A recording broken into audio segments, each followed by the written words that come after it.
129 to the US dollar for nearly 2 years.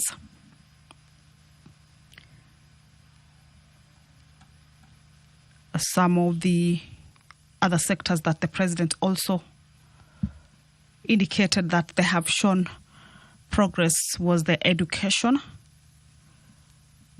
which he termed it as the great equalizer, indicating that one of the earliest interventions that the government put in place was to restore education as the great equalizer through the student central funding model that includes scholarships and loans. Also, the matter regarding teacher shortage was one of the issues that he indicated have been addressed. It has been a long-standing matter, and also revealing that his administration has hired around 76,000 teachers to date, with also an additional 24,000 that are, or that the government is planning to recruit by January 2026. This is the National Assembly proceedings. If you're just joining us, that the House is about to commence. There is a quorum hitch. That is why we can see members who are inside the chamber not settled yet.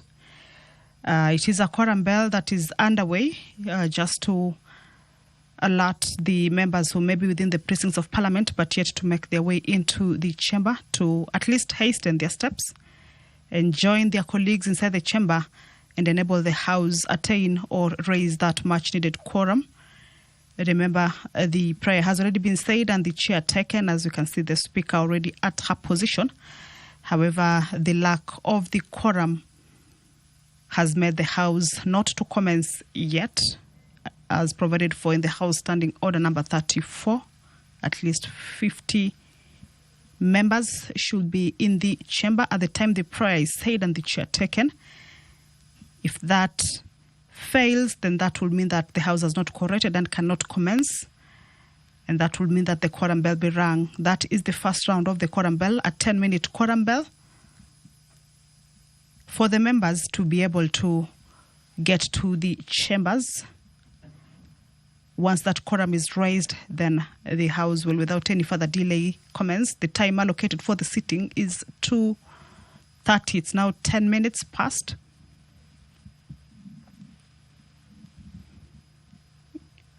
And if the quorum bell lapses, that is the 10-minute quorum bell lapses and the quorum is still not raised, a further 5-minute quorum bell will be on.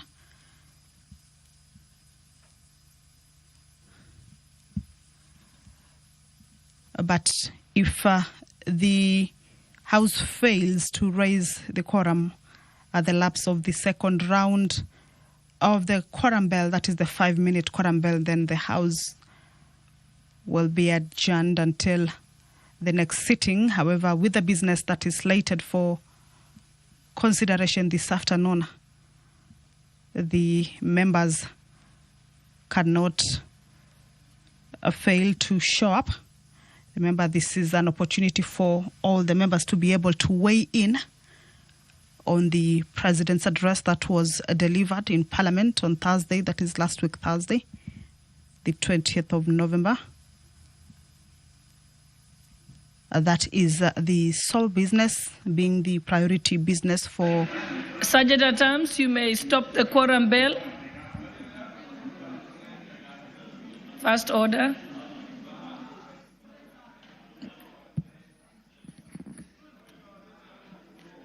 Order number 1, administration of oath. Order number 2, communication from the chair. Order number 3, messages. Order number 4, petitions. Order number 5, papers.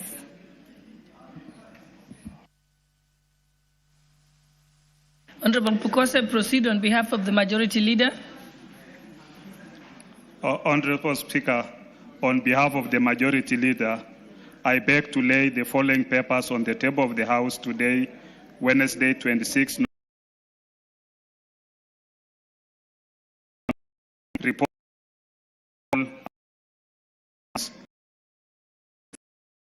25 and the certificates therein in respect of 1. Independent Police Oversight Authority, 2. Development of Utility-Run Super ESCO project in Kenya, FDP grant number 559015500051, Kenya Power and Lighting Company PLC. 3. Kenya Development Response to Displacement Impacts Project, KDRDIP, IDA credit number 6021 KE and grant number Tier 4A 7762 KE, Ministry of East African Community, ASALS and Regional Development. 4. Kenya Marine Fisheries and Socioeconomic Development Project, KEMFSED, credit number 6540 KE, State Department for Blue Economy and Fisheries. 5. Chuka University. 6. Kipabi University. 7. Masai Mara University. 8. Machakos University. 9. Petroleum Development Fund, State Department for Energy. And 10. Tharaka University. 2.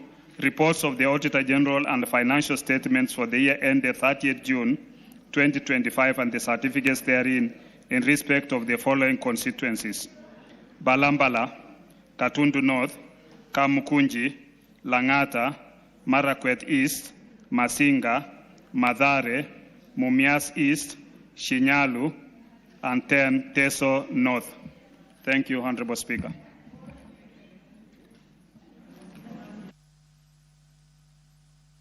Thank you. Next, Chairperson, Committee on Delegated Legislation. Thank you, Honorable Speaker. Honorable Speaker, I beg to lay the following papers on the table of the House today, Wednesday, 26 November 2025. Reports of the Committee on Delegated Legislation on its consideration of number 1, the Public Finance Management, Sports, Arts and Social Development Fund Amendment Regulations published as legal notice number 106 of 2025, and number 2, the Public Finance Management Government Praise Fund Regulations 2025, published as legal notice number 142 of 2025. I thank you, Speaker. Thank you. I'm told the report by Honorable Esther Passar is not ready, so we'll skip that. We can now proceed to order number 6. Order number 6, notices of motion. Chairperson, Committee on Delegated Legislation.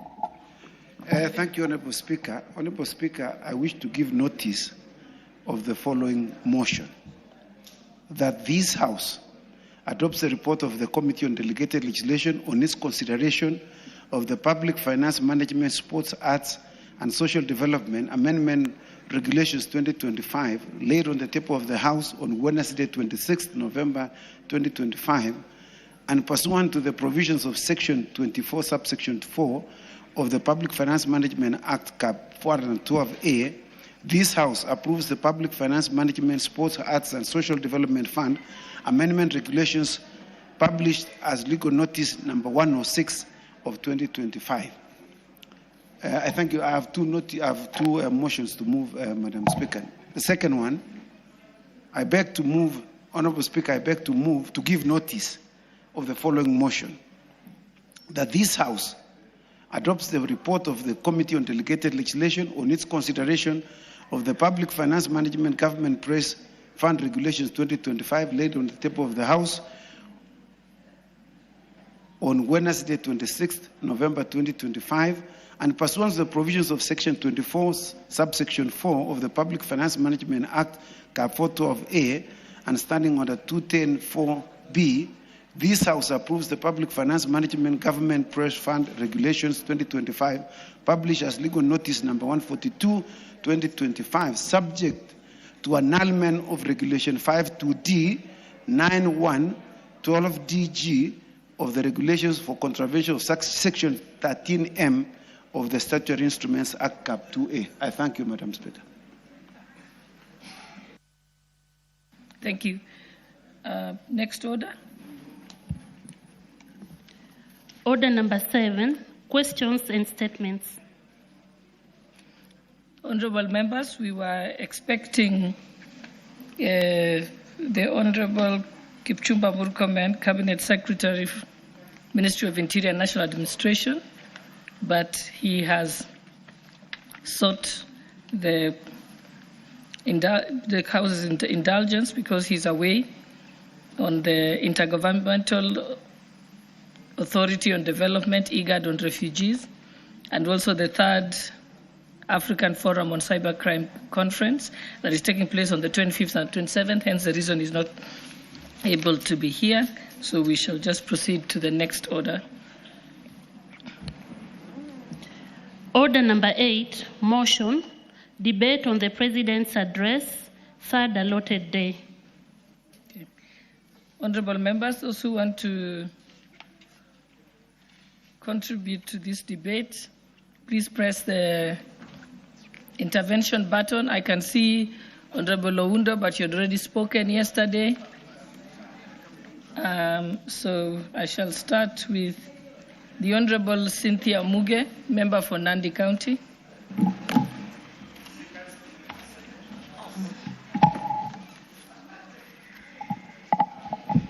Thank you, Honorable Speaker, for the opportunity to be able to make my comments regarding the State of the Nation Address 2025 made right on the floor of this House. Honorable Speaker, I'm glad that I am still in this House and alive to be able to witness and, most importantly, add my voice to the State of the Nation, Honorable Speaker. Honorable Speaker, first I want to appreciate the President because the things that he mentioned or the things that he submitted officially to the floor of this House or during the State of the Nation Address are things, Honorable Speaker, that are not new. They are things that we have been able to hear about them previously in other platforms, Honorable Speaker, because of the kind of person that the President of the Republic of Kenya is. He's the kind of person, Honorable Speaker, who sees it as a very deep responsibility of his to be able to let the people that elected him to be able to guide this country and to be able to lead this country as President, to know what is happening and what ought to happen. And Honorable Speaker, having listened and sat through his speech of the State of the Nation, we were able to then appreciate the person that goes back to the people to inform them about how far we are and how further we want to go. So, Honorable Speaker, I also want to appreciate the issues that were raised. Some of the issues, Honorable Speaker, spoke straight to our hearts, and there are some of the wishes that we really wanted to have them and see them done, Honorable Speaker. Notably, Honorable Speaker, in regards to infrastructure, because we appreciate all his submissions in all the other sectors, the ICT, the transport, the agriculture, and even service delivery in this country. But most importantly, Honorable Speaker, coming from the North Rift, Honorable Speaker, we've had a long-lasting problem since I was born, that we always have traffic while going home every other time. The reason why we have traffic is because of the size of the road that goes from Nairobi all the way to the western part of Kenya. And Honorable Speaker, it was more than joyful for me to be able to officially and finally hear the President giving us blow-by-blow plans that he has about the road, Honorable Speaker. So finally, Honorable Speaker, the people from western Kenya can be able to travel from Nairobi comfortably all the way, Honorable Speaker, to the border in Malaba. Honorable Speaker, this was not just commitments. They were actually official commitments that were made on the floor of this House. Honorable Speaker, I also want to appreciate the members that have been able to speak to the State of the Nation address. There are so many issues that have been raised, and notably, Honorable Speaker, the issue of economic growth rate in this country. And I am happy, Honorable Speaker, because we as a country and as a representative of the people, Honorable Speaker, are finally having a very robust discussion about the growth of the economy, Honorable Speaker. But, Honorable Speaker, I must say that the growth of a country, you cannot assess it without context, Honorable Speaker. It must be assessed with context. Honorable Speaker, you cannot be able to judge the economic growth and performance of a country in isolation. you must be able to put into perspective all the other things that affect the growth rate of economy, Honorable Speaker. We have many things and issues, Honorable Speaker, including global shocks. We've even had pandemics in the previous years, Honorable Speaker. We also have weather conditions that sometimes, Honorable Speaker, affect the economic growth rate. Honorable Speaker, if you're able to look at these items and be able to analyze them objectively, you can then be able to see that Kenya remains a very robust and growing economy as a country. Honorable Speaker, courtesy of this discussion that came up on this floor of the House, Honorable Speaker, I have been keen enough to be able to go to the database that is kept by the country, Honorable Speaker, that is verifiable, that is KNBS. And looking at KNBS, Honorable Speaker, I was interested in looking at the statistics for a few years. And I looked at 2021, Honorable Speaker, where we had a 7.6% growth rate in this country. Honorable Speaker, if you look at 2022 and 2023, we had a 4.9 growth rate and 5.6 growth rate respectively. And 2024, which has been a point of contention, Honorable Speaker, and discussion on this floor of the House, we had a growth rate of around 4.6%. Honorable Speaker, if you look at the last 3 years, you can see that the growth rate of Kenya has been going on very well. And Honorable Speaker, I must say this, if you cherry pick the years and if you cherry pick the sectors, Honorable Speaker, you might not be able to get a conclusive analysis. What you will be doing if you do that, Honorable Speaker, is something called politics, because for you to be able to come up with a proper analysis of economy, you must be able to put everything in context. And this country, Honorable Speaker, the global growth rate is around 3%. And if you look at this country, our growth rate is around 4.5, above 4.5. And if you are in a CBC class, Honorable Speaker, you will go home with a report card that says exceeding expectation, because the global growth rate is at 3%, Honorable Speaker. With a 4.5%, this government and administration of William Samoei Ruto is exceeding expectation in terms of economy, Honorable Speaker. And it is upon us as a leadership, Honorable Speaker, of this country to be able.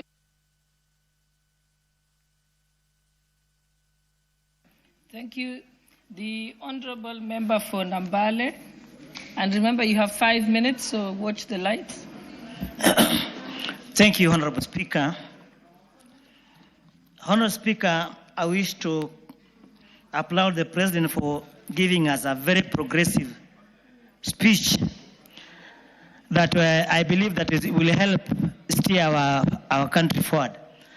Madam Speaker, starting with the agriculture sector, I noted that the President is very keen to ensure that the issue of subsidized fertilizer is distributed even to the world level.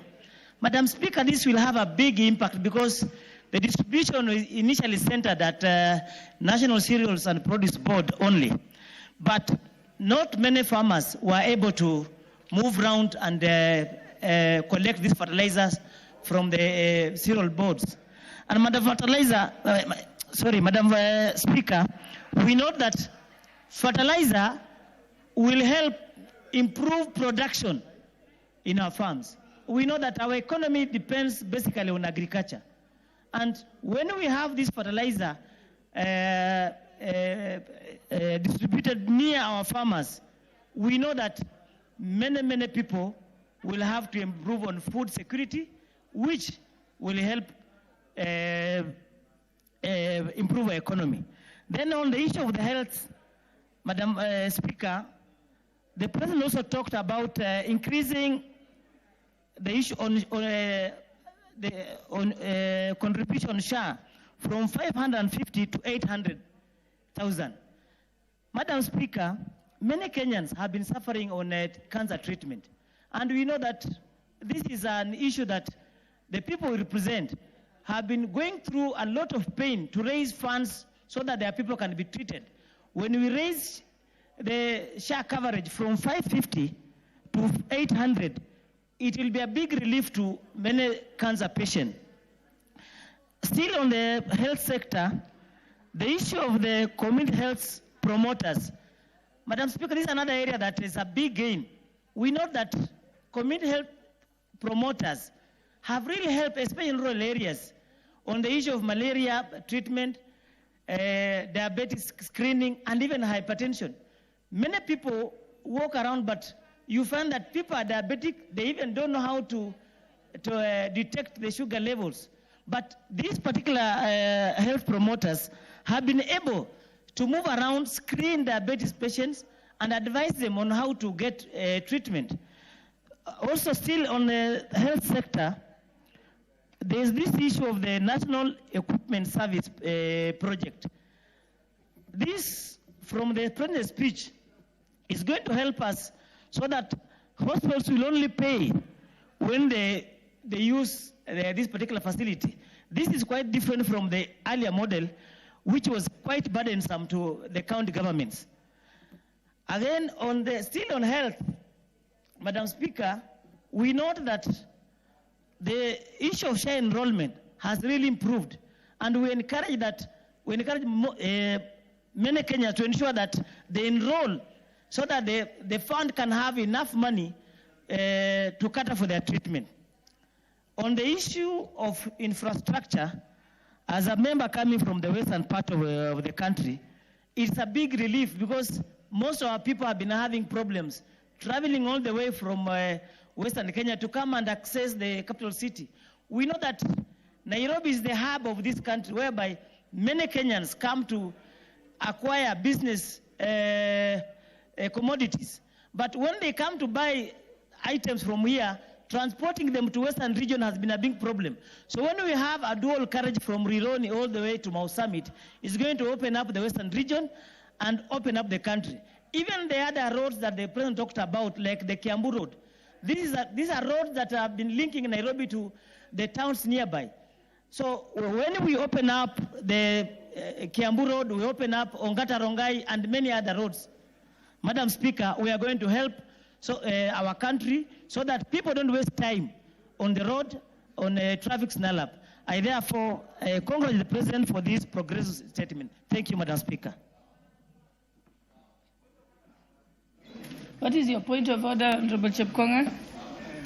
Thank you, Honorable Speaker. Honorable Speaker, I have a little problem that I need your help.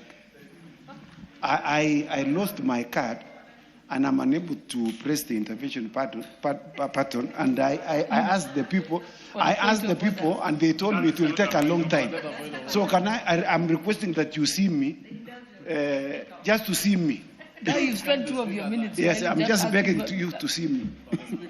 But that you could always come and say it on the side here. Yeah. Okay, next we have the Honorable Member for Endebess, Honorable Pukosa. Thank you, Honorable Speaker. Honorable Speaker, I stand to make comments on the President's address to the nation in this House on 20th last week. Honorable Speaker, the President talked about many issues, and as the head of state, on matters that touches almost every sector within our country.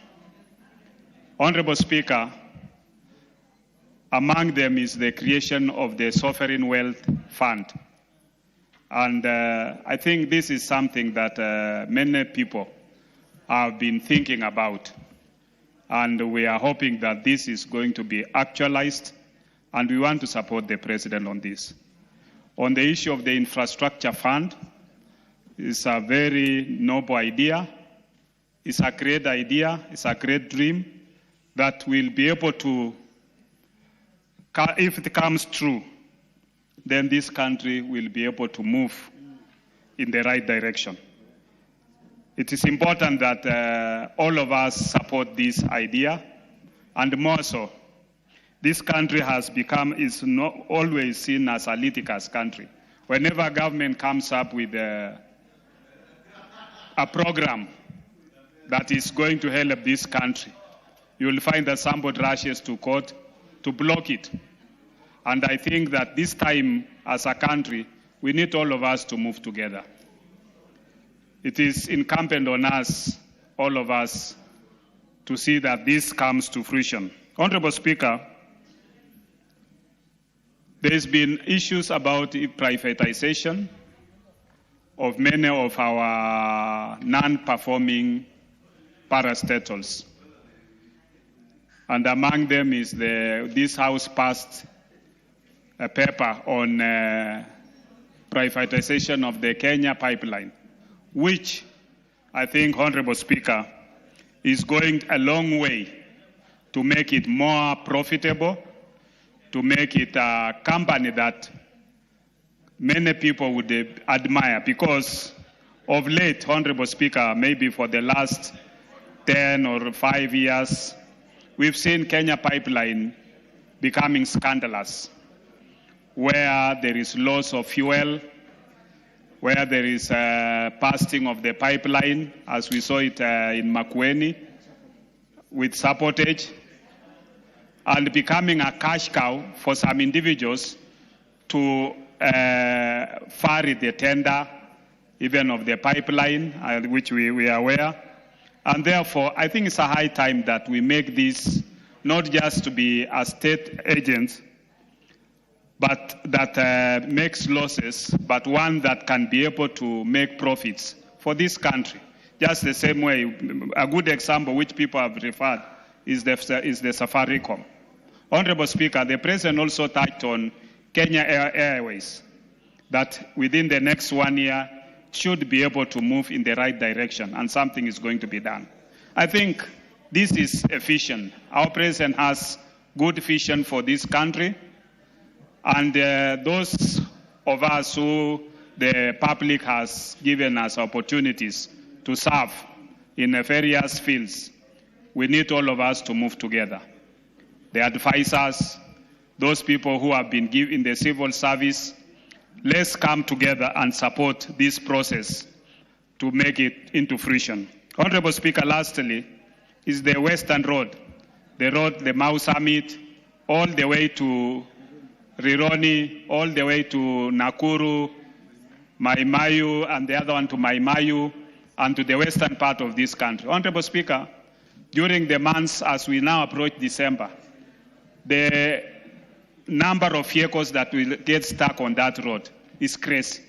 And therefore, if this comes into fruition, as it is in the government plan, then things will be able to improve, and this country will never be the same again. With those few remarks, Honorable Speaker, I want to support the President's speech. Thank you.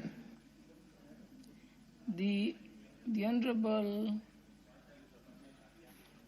Hilary Kosgei, member for Kipkelion West.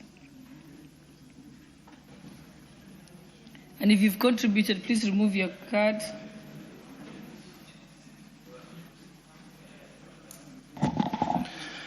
Thank you, Madam Speaker. Let me join my colleagues in congratulating the State of the Nation address made by His Excellency the President on the floor of this House a week ago, Madam Speaker. Madam Speaker, there comes a time in the history of a nation where leaders are born that are going to transform a country that has so much been left behind by politics, consumed by hatred and the politics of ethnicity, and that there comes a time when God gives a country a leader who is going to develop and spread development across the country, not the skewed development that we have been used from the independence in 1960, Madam Speaker. In 1963, Madam Speaker. And therefore, Madam Speaker, I have heard that people are quoting that facts are stubborn. And I agree with them, Madam Speaker, because facts are truly stubborn. Those facts, Madam Speaker,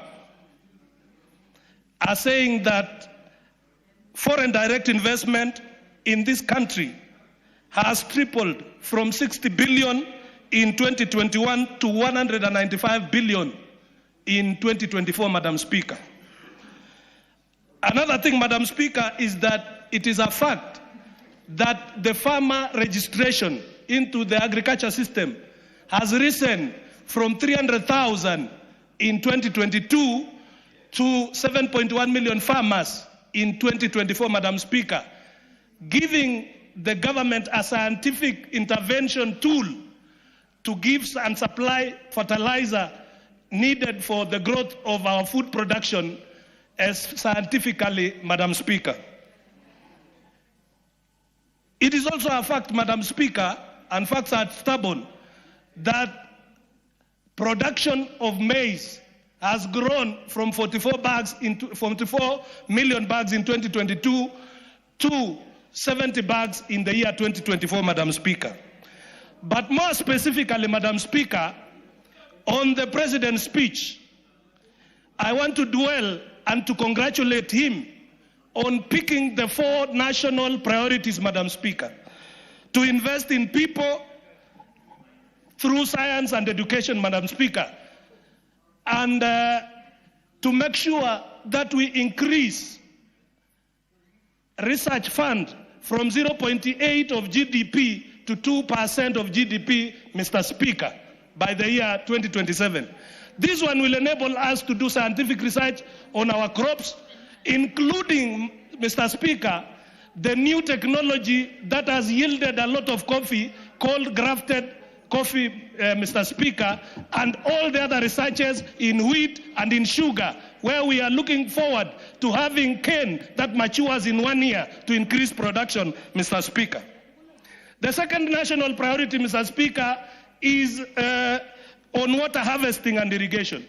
For a long time, this country has depended on the mercy of God, that when rain is abundant, that is when we expect to eat and to feed our population. Mr. Speaker, with the development of 50 mega dams across the country, we will harvest a lot of water and make sure that we put 2.5 million acres of arable land where it has been ignored, Mr. Speaker, in Ukambani, in the coast region, in the northern Kenya, and feed our population, Mr. Speaker. Finally, Mr. Speaker, on the infrastructure, the creation of the infrastructure fund and the sovereign wealth fund is an idea whose time is now.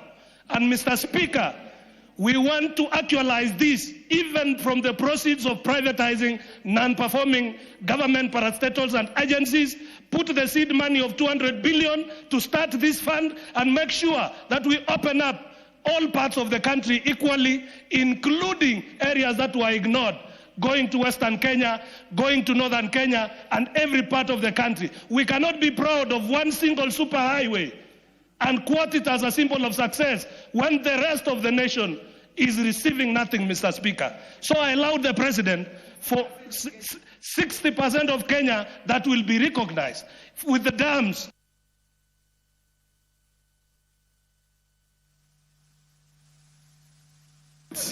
So that he's making a lot of sense. Proceed, Honorable Member. Thank you, Mr. Speaker. Yes. Mr. Speaker, the Northern Kenya has been ignored by successive regimes. But some members of this House would want to pretend that when their area is okay, the country is okay.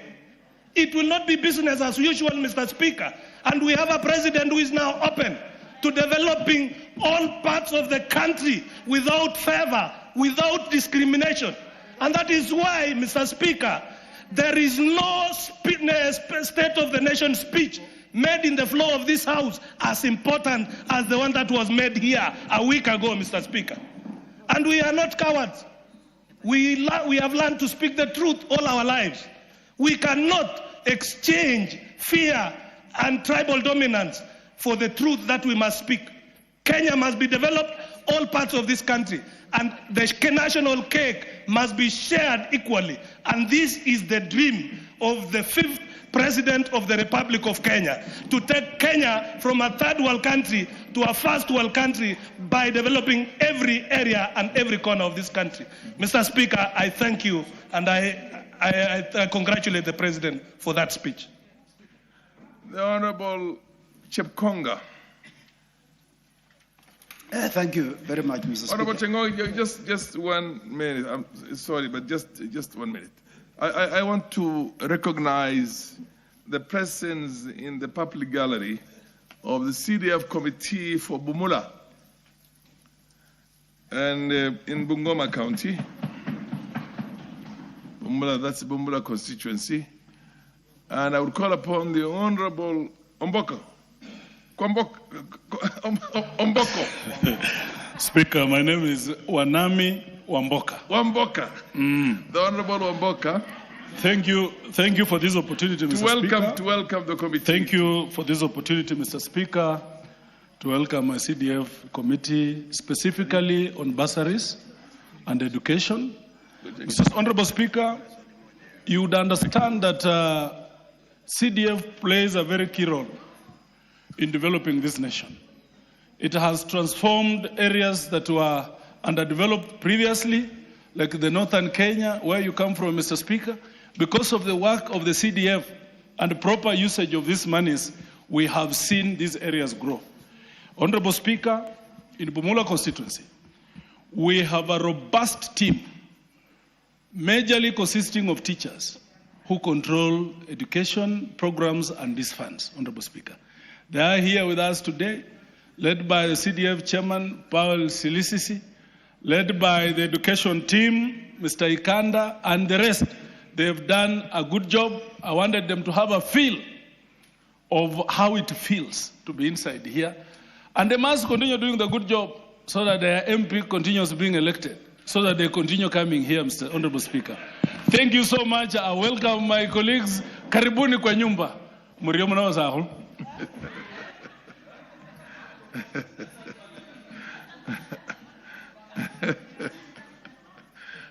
Okay. Thank you very much, Mr. Speaker. Mr. Speaker, I want to thank the Honorable Koske. He has contributed in a very fervent manner.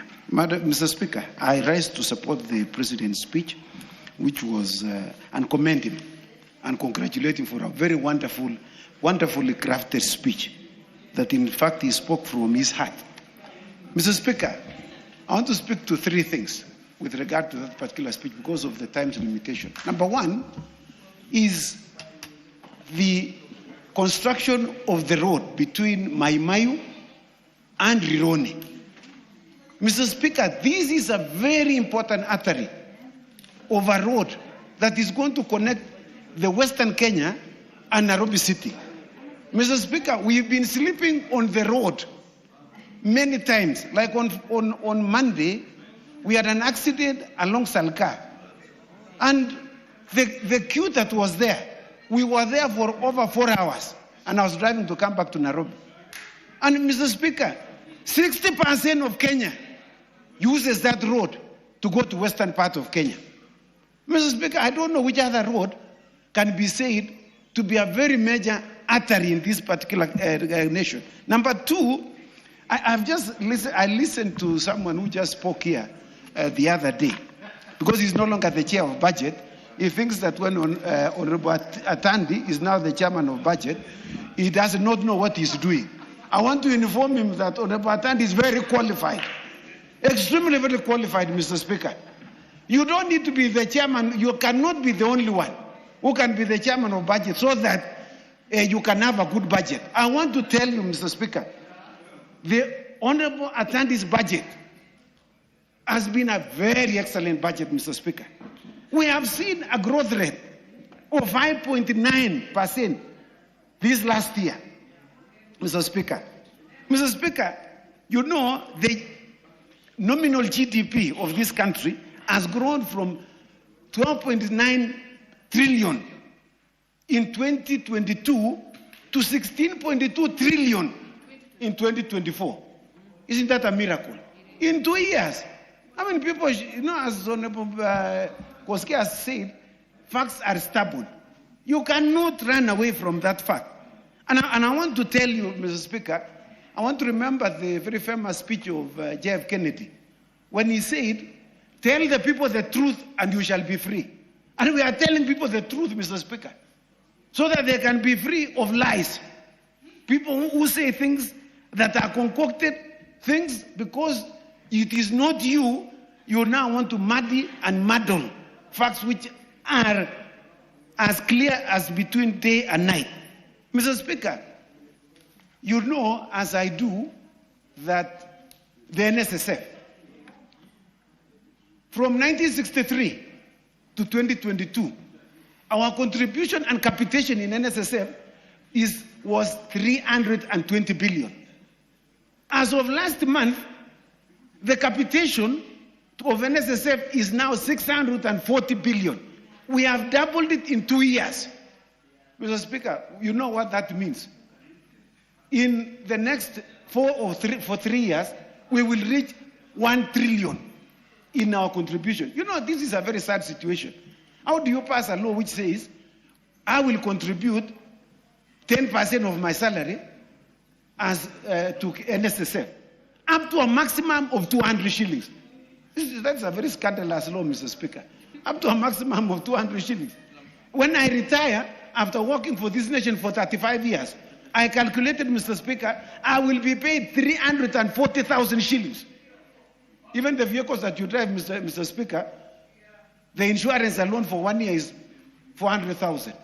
So you are telling me, Mr. Speaker, that when I retire now, because I used to contribute up to a maximum of 200 shillings, and I was supposed to contribute 10%, which ought to have been something in the region of about 25,000 shillings. That was, in fact, something that must not or ought not to have been done. And this president has corrected that anomaly. And we should congratulate him and thank him. In fact, we should be borrowing these funds now to construct roads in this country. We've seen the TSSF from Tanzania are constructing a 30... Honorable Chepkonga, the Honorable Lady would want to inform you. Are you willing to accept the information? Yes, in fact, she's a very gracious lady. Yeah, she's the youngest in Parliament, so... Thank you, Honorable Speaker, and Honorable Chepkonga for allowing to be informed by me. Honorable Speaker, picking from the thought of Honorable Chepkonga, where he makes reference to the growth rate of this country in the GDP, Honorable Speaker, he has also slightly made an insinuation about the previous administration. So, Honorable Speaker, like I said in my speech, and I want to be able to, in my contribution, I want to be able to inform Honorable Chepkonga, we cannot cherry pick the years, and we cannot be able to selectively pick out the sectors to be able to analyze, so that we can get the situation of the economy of a country. And Honorable Speaker, if you look at the data, in the year 2008, when Mwai Kibaki was the president of this country, we had a growth rate of 0.2% because of the effects of post-election violence. In the year 2017, Honorable Speaker, when Uhuru Kenyatta was president, we had a growth rate of 3.8, which is among the lowest, Honorable Speaker. In the year 2021, Honorable Speaker, we had, because of COVID issues and whatnot, we had an economic drop in growth of negative 0.3% when Uhuru Kenyatta was president. Honorable Speaker, to say that this administration has an all-time low growth rate or slow growth rate, Honorable Speaker, is something I would term as something called nostalgia narrative, because we want to live in the past. This administration is on proper course, Honorable Speaker, in terms of growth and economic growth rate, and we cannot cherry-pick the years and the sectors to be able to compare. That is not called analysis. It is called politics, and that is what it is, Honorable Speaker. Fair enough, Honorable Chepkonga. I think. Yeah, thank you very much, Honorable Speaker. Honorable Speaker, I'm not the only one who has been informed, including the one who was also misled, who contributed to some fake information here, Mr. Speaker. I can see that there is highly technical information from the Honorable Kenyan National Bureau of Standards, real report, Mr. Speaker, from the Honorable Muge, who appears to be more schooled than even those ones who misled us. I want to thank you very much for informing me and informing even the other one. So, Mr. Speaker, I just want to say that we have seen for the first time a tarmac road from Marsabit heading to Wajir. People have never seen a tarmac road. In fact, they were asking themselves, what is this black thing? In fact, they were going to dig and take it to their house. They were told, no, it's for you to use it. Mr. Speaker, you know, you can imagine some nations, some parts of this country. I know we were with Honorable Wajir to Mandera. Not Wajir. Order. Okay. I think you meant Wajir to Mandera, not Marsabit to Wajir. It's proceed. Is that the information you wanted to give him? Fair enough. He has the information. The chair has volunteered to give him that. Proceed. Mr. Speaker, you can see how we are ignorant of some places. Yes. Because there are no roads. Yes. If there was a tarmac road, I would be in Wajir, I would be in Mandera. There was no reason why I should not travel to this country and become a local tourist. Yes. In fact, and we know that the fauna and the flora that you have in those parts of the country is extremely very good, and it is where we should all be going for our local tourists. With those very many comments, Mr. Speaker, I wish to support the President's wonderful speech just borrowing the words of President Donald Trump, who Christians everything to be wonderful and super. And that speech, Mr. Speaker, was also wonderful and super. I want to thank you, Mr. Speaker. The Honorable Kirima. Thank you, Mr. Speaker, sir, for giving me this opportunity to contribute to this important debate. The report from the President, the report which we received from the President, Mr. Speaker, the report from the President gave directions of how this country is going to forge forward. A number of issues were raised, or the President gave us direction on a number of issues which this country is going through and is expected to go through to make it a more developed nation than the way it is. Mr. Speaker, sir, according to the President's speech, we intend to have this country moving from a third world country to the first world country, as we were supposed to be compared with countries which were equal to us in the years of independence, 1960s and 1970s. The report which the President gave, especially on the part of agriculture, shows clearly, Mr. Speaker, sir, that we are actually on that direction. The idea of easing the burden of availability of fertilizer to the farmers, actually, that's one of the most important aspects which I see that the President looked upon, taking into account that you cannot be able to rule or to make an angry country and developed country. To reduce the value of fertilizer, the cost from 7,500 Kenya shillings to 2,500 Kenya shillings. That's an achievement, and a great achievement which, as we debate all other things, we should look at it positively. Because with the kind of pieces of land we have in various parts of Kenya, we have been cultivating these pieces of land from time immemorial. And the fertility of these pieces of land has gone down so much that it requires an additional value. It requires looking at it substantively to see that it increases the value of production so that at least we can be able to feed the nation. So I think that the President has done so much on the aspect of agriculture, not forgetting that the distribution of this fertilizer comes all the way from the national region, whereby it goes to the county areas and then to the ward areas, so that the common mwananchi will not suffer so much as he endears to get the fertilizer to supply to his farm and to have the input at the right time so that he can have adequate production. Mr. Speaker, sir, the production of, as we speak now and as we look forward, the production of 12.5 million bags of maize from the previous production of 7 million bags, it will be an achievement. Because that one, it will even prevent us from spending the unearned foreign currency, which can be used for other purposes. Instead of importing food with that money, it will be used for other purposes. Mr. Speaker, not that withstanding, there are a number of aspects which the President talked positively and which impact on the economy of this country substantively, especially when it comes to infrastructure development.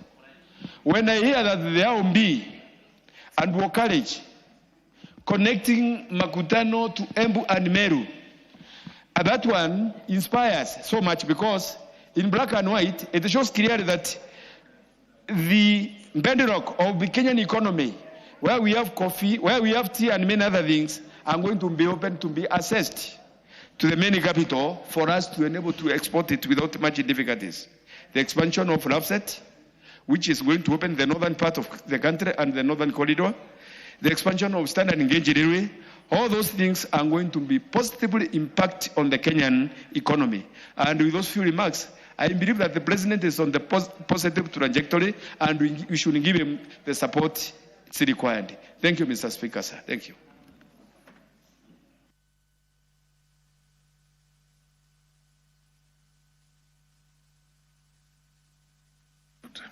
What's wrong with this thing? Honorable Sane Ibrahim. Thank you, Mr. Speaker. Mr. Speaker, the presidential state address, if you look at the tone of that speech, trying to move us from a third world disparate state to a first-class world is welcome. And that is manifest in his speech throughout the address. He means well. And that is anchored on hope. He's trying to give Kenyans hope that things cannot be the same. We have to think outside the box. There should be novel ways of governing this nation. Stewardship. Things must change. It is not for the ordinary to speak in that manner. The president seems disturbed and wants to change this country for the better, inculcating hope not only for his remaining second term, but for terms to follow. He means well that any leader should strive to take this country forward, not for the present generation, but for posterity, Mr. Speaker. That hope is what is expected of any leader. Every leader. A leader is required to give hope, not to give despair, not to lament to the people he leads. The folks represented by President William Ruto requires hope, even if there are serious, gigantic challenges facing this country.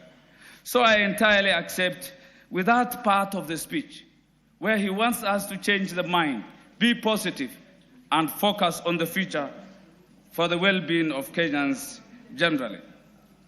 The president gave a very moving background where he found the state in 2022.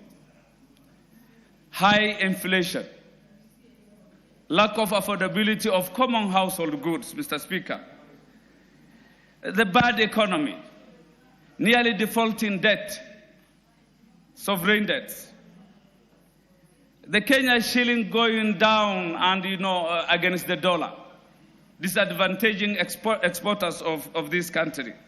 Subsidies that were affecting our economy from growth, that were badly placed and were not well thought in some sectors, especially foodstuff, subsidies on foodstuff. And then he moved to production that he felt was better than subsidizing on consumption. He talked of the GDP then that was badly doing well, and the ratings by international institutions. Kenya was on the brink of the precipice then. That moving background and how it was transformed, at least in as much as we make noise, in as much as we have some discomfort, and never in life shall there be a perfect situation where all shall be happy and we will be happy. But to that extent, it's good to give support and commend where it deserves, Mr. Speaker. The president actually went out of his way to stabilize the country. Today, at least, we are thinking of growth. We are talking of changing situations from a bad to a better situation and growth. By then, there was no growth, there was negativity, a collapse. We were about to be a failed state like Somalia. For that, we commend the president. And being a UDA MP, we have come to power on a platform not of psychopathy, but objective criticism. At times, we will criticize where we feel things are not right. He mentored me, myself, not to be a coward. I'm afraid I can see, Mr. Speaker, time is up, and I wanted to address a few things. No, proceed. You have given him an additional. So, Mr. Speaker, the president gave a very flowery, sweet, persuading speech. Nice, good in language, I fear at times it may blind us from attaining the good things he wanted to. However, it was a very nice speech. But he had done many things. He talked of 300,000 companies establishing in Kenya, meaning there is more investor confidence in this country. And with employees, 300,000 companies, that comes with employment of our youth, most of the Gen Zs who have been in the streets, carrying sufurias, coming to parliament, chasing us through the tunnels. You can remember what we went through the last 2 years.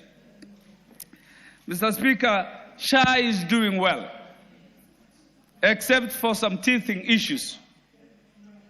Unfortunately, my constituency manager was turned back yesterday, having contributed the last 3 years to the SHA thing.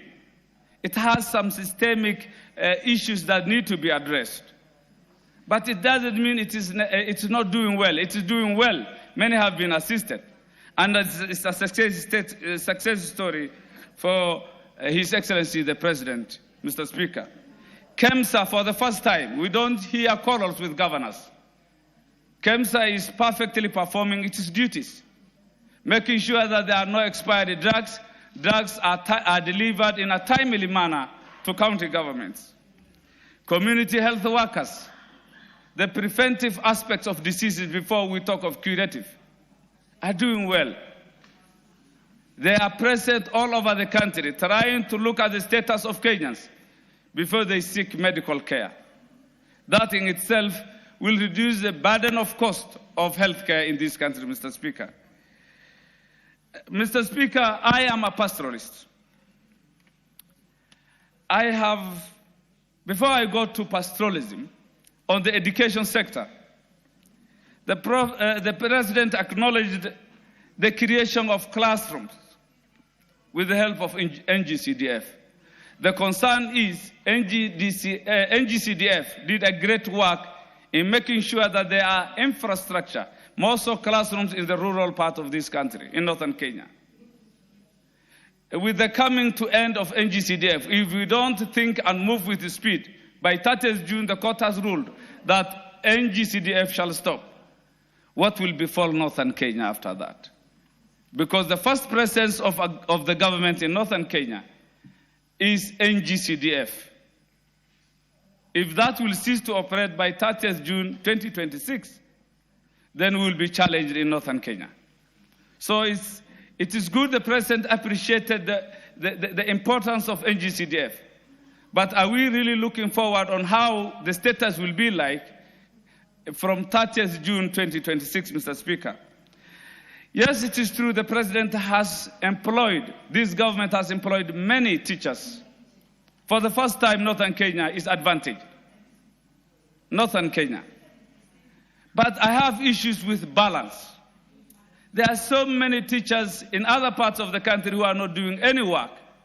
Localization of teachers has costed northern Kenya.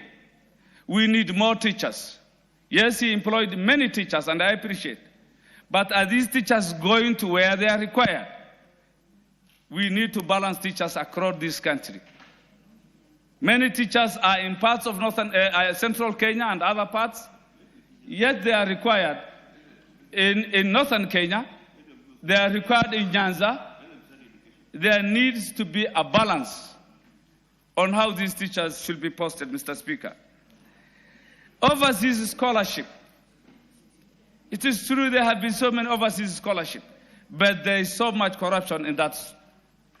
Deserving students from northern Kenya, poor students from other parts of the country do not get these scholarships. It is something shared for those.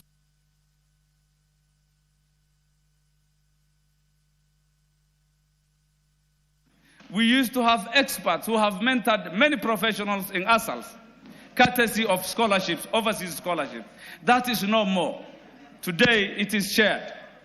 It is shared by the few who are privileged around the places these scholarships are being offered.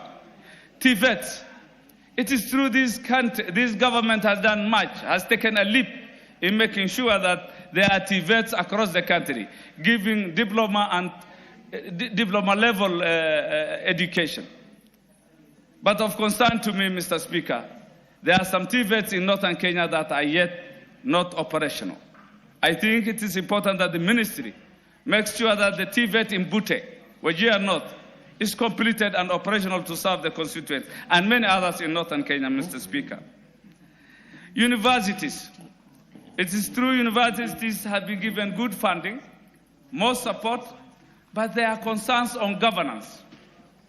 Governance. Most of the universities are failing because of governance.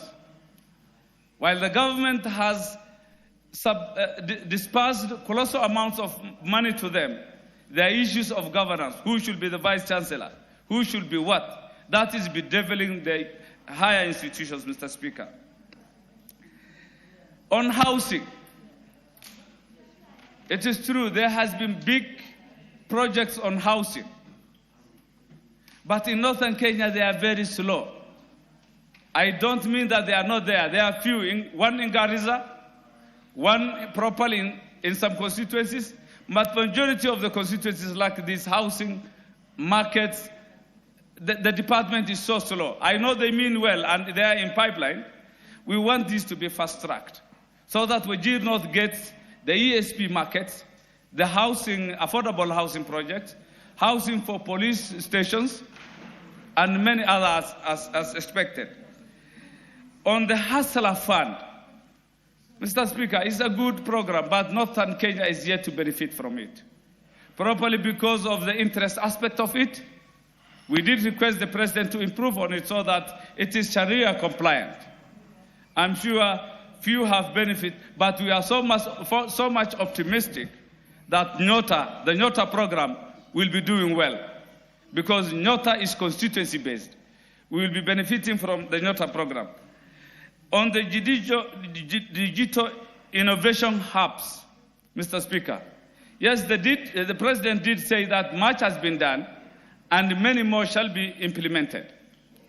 And they are on the way to be implemented. I would request that this be speeded so that the ASALs that are disadvantaged get this internet connectivity.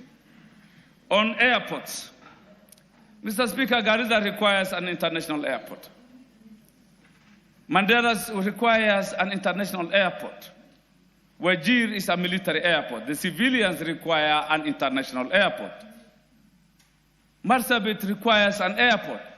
Isiolo is an international airport that has challenges, probably because the runway is not complete for many years.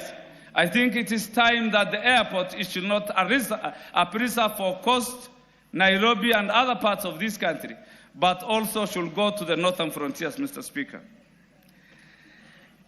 The President did mention himself severally in his speech on ASALs, that Kenya's 85% ASAL is the game changer. If Kenya is to achieve the double-digit economy as envisaged, it can only happen if we invest in the ASALs. That is welcome. Mr. Speaker, Give him additional 2 or 3 minutes. Proceed. You're making a lot of sense. Mr. Speaker, as livestock, there was much focus on what was usually the normal, on the white highlands livelihoods, dairy, cashew nuts, cotton, pyrethrum, things of manual contribution to the economy.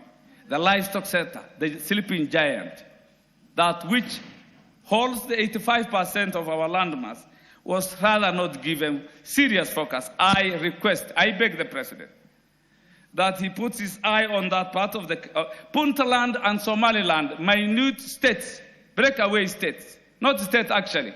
I can't call them, it's illegal to call them states, regions, Mr. Speaker, are exporting livestock annually, big amounts, to the Gulf states. Yet Kenya has the potential to do much more, because ours is a government that is existing. That's a failed government, Mr. Speaker. Disease-free zones have not been created in northern Kenya.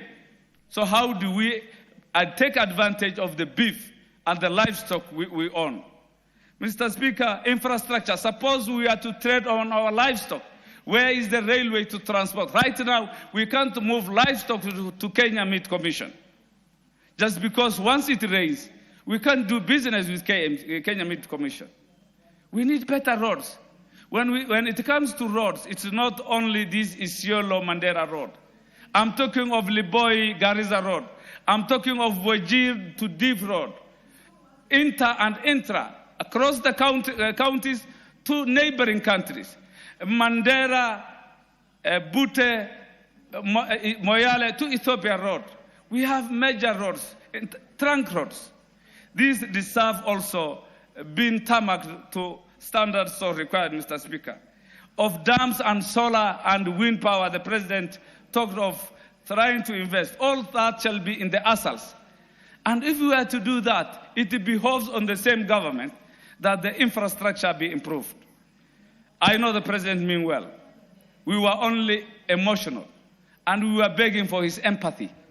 That is all. We need to be considered. We have been marginalized for over 62 years. For 62 years.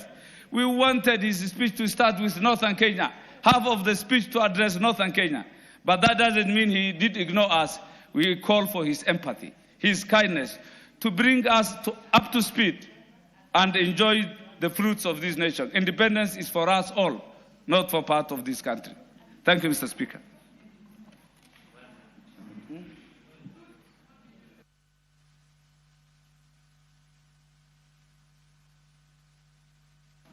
Followed by Honorable Cherarot, followed by Elisha. Honorable Elisha. Proceed, Honorable Cherarot. Give him the mic. Thank you. Thank you, Mr. Speaker, for giving me this time so that I can be able to contribute towards the presidential speech. Mr. Speaker, I want to say that the speech of the President, the state of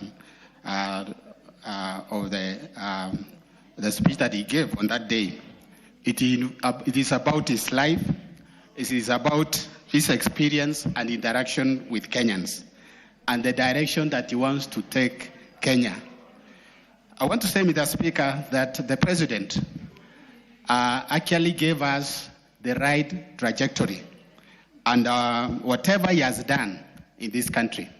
His speech was about the past, the present, and the future, where we are heading as a country. I want to say that in his delivery of service, the President gave us the full program, what he has done with the projects, and also what he is planning to do in the near future. This one, Mr. Speaker, I want to say that I cannot compare with any president who has led in this country. He's the only president who has got the capacity, he has the skills, he has the wisdom, and he has also a vision to take this country. Like what he said, that when he started, he had a vision. And that day, he had a story to tell.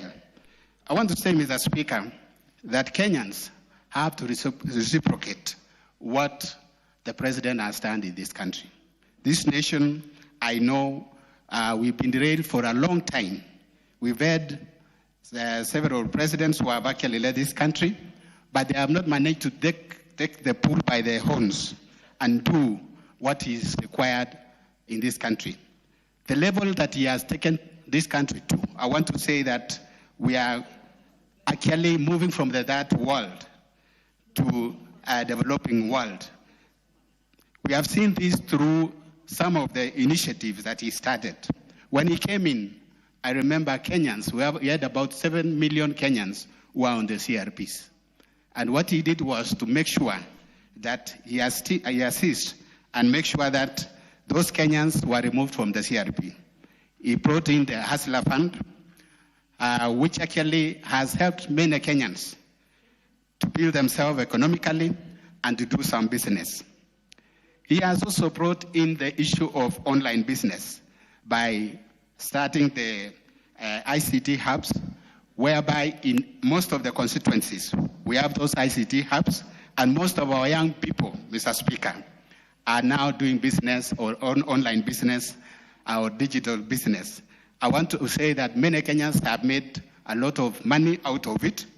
And in addition to that, Mr. Speaker, our president also worked on the issue of foreign jobs, whereby many Kenyans, as we talk now, are in abroad. They are working, and others are doing business. And I want to say, Mr. Speaker, this is one way of making Kenya actually economically fit, and also pushing forward the economy of this country. I want to say through his leadership, our economy has grown, leave alone the naysayers who have been talking a lot of nonsense, trying to oppose what the president is doing. Despite the challenges, despite the negativity that some people are trying to bring in, Mr. Speaker, our president has really worked hard, and he has brought in a lot of ideas, a lot of programs, and so many projects. When we see about SHA actually is one of the programs that the president brought in. I know we had NHIF, which we had a lot of issues, a lot of challenges. I want to tell a story, Mr. Speaker. One day I visited one of my constituencies, and in the hospital, St. Leonard, I met this old man who was admitted, and what he asked me was that, is this rich man also with me here belongs to this place, or do I belong to this place? Because he couldn't believe, because St. Leonard is an hospital whereby the rich go there. But this old man from a humble family, he could not believe himself, and that is about SHA, which means it has brought equality in our country. Mr. Speaker. Give him additional 3 minutes. So. Mr. Speaker. Or 4 minutes, yeah. I want to say that many people are talking negative about SHA, but I want to say that it is working, and it's only a matter of trying to adjust. Mr. Speaker, I want also to talk about agriculture. When we came in, when the president took over, we used to import a lot of stuff, a lot of sugar. We used to import even maize. But right now, we are heading to the direction where we are going to export. Through the subsidy of fertilizer from 7,000 to 2,500. And not only that, the fertilizer actually is down there to the village, whereby farmers cannot spend even money to go and pick from the cereal boards. Mr. Speaker, we also have CHPs. CHPs, Mr. Speaker, they visit the village, they go to homesteads, checking those who are not feeling well, and even checking the pressure and even diabetes. And I want to say that this is another way that the president has actually improved the health center, health care. Mr. Speaker, I want to say also we used to import sugar, but currently we are not importing sugar. Very soon we are going to export. Mr. Speaker, I want to talk about also electricity, the connectivity. In almost most of the villages now are connected. And those who have not gotten the connection, it is on the process. And I want to say that it's because the president has really, really tried to improve the standard of our people. If you can see, the basic needs of human being are food, clothing, and shelter. The affordable houses, Mr. Speaker, if you go to most of these towns, go to several areas, I've visited Narok and several other places, you can see markets, new markets coming up, you can see new houses coming up, and this is actually because of what the president is doing to see that Kenyans live a better life. Mr. Speaker, when it comes to also the issue of our youth, the president has tried the much that he can to make sure that our youth actually are attended to. We have had several attachments in most of the institutions, Mr. Speaker. And I want to say, Mr. Speaker, because of this, the other succeeding governments or the previous government could not do that. So most of our youths are engaged and they are doing that. When the president came in, Mr. Speaker, we also had this burden of Eurobond. He didn't sit and cry like other people, but what he did was to make sure he swung into action and start paying the Eurobond, Mr. Speaker. So there are those who are saying that the numbers, the economical growth that we have is not genuine. I want to tell them that what the president has done has improved this country. And given another chance, another term, come 2027, I want to say that Kenya will be another Malaysia. The other day, Mr. Speaker, we had the Prime Minister of Malaysia who was around here. And the discussion was about the business. When it comes to issue of roads and infrastructure, Mr. Speaker, this road from Rironi all the way to Mau Summit, and also from Mau Summit to Malaba, also from Mau Summit to Kisumu and Kisii, I want to say Kenya will not be the same again. It is going to help us to reduce accidents. It's going to make it easy for the traffic flow, and we are not going to spend a lot of fuel on the way when we are traveling home, Mr. Speaker. I want to say that this is not only Rironi up to that area of Mau Summit, but the whole country will be connected. They will have good roads. Let us give our president another chance. And I want to say that you will be able to be impressed by what he's going to do. Otherwise, Mr. Speaker, thank you so much. I want to say that congratulations to the president. We wish him all the best. We pray for him. May he have a good health. Thank you, Mr. Speaker. The Honorable Elisha. Is Honorable Eva Barra in the House? No. No. Thank you, Mr. Speaker, for giving me this opportunity to make my contribution on the President's speech. First, allow me to congratulate the President for a very eloquent, bold, and explicit speech that detailed strategic and elaborate plans for this country. In his opening remarks, for those who heard the President, he was extremely optimistic. And he made me more optimistic. One, because for the first time in the history of Kenya, the loans that are being taken in this country are going to be equitably distributed to all parts of the country. And as I listened to the President's speech, especially the infrastructure development, and mentioning that it's going to dual Rironi Mau Summit Road, and that the road will be dual to Kisumu, and it will proceed from Kisumu to Busia. Then he mentioned the railway line that is going to proceed up to Malaba. And that railway line, Mr. Speaker, sir, is going to pass through Yala in Game. With those indicators, I am certain, sure in my mind, that Game as a constituency will give the President a second chance under my leadership. Secondly, the President mentioned when he picked the economy, it was in tatters. The dollar was at 162. Today, as we talk, today in this market, to sell the dollar, you're selling at 129.8. To buy it is at 130. So what does that mean? It means consistently the President has done what it takes for a head of state to ensure that the economy is stable. He equally mentioned on the issue of health. And what the President has pushed largely is to ensure that community health workers, which is the best line in any country that wants to take care of the citizens, so that the community health workers are equipped with medical equipment that are able to establish if you have high blood pressure, you have diabetes. So at the frontal, with that basic treatment, you can be able to be taken to the next hospital. And I think I want to congratulate His Excellency for doing a superb job in the health sector.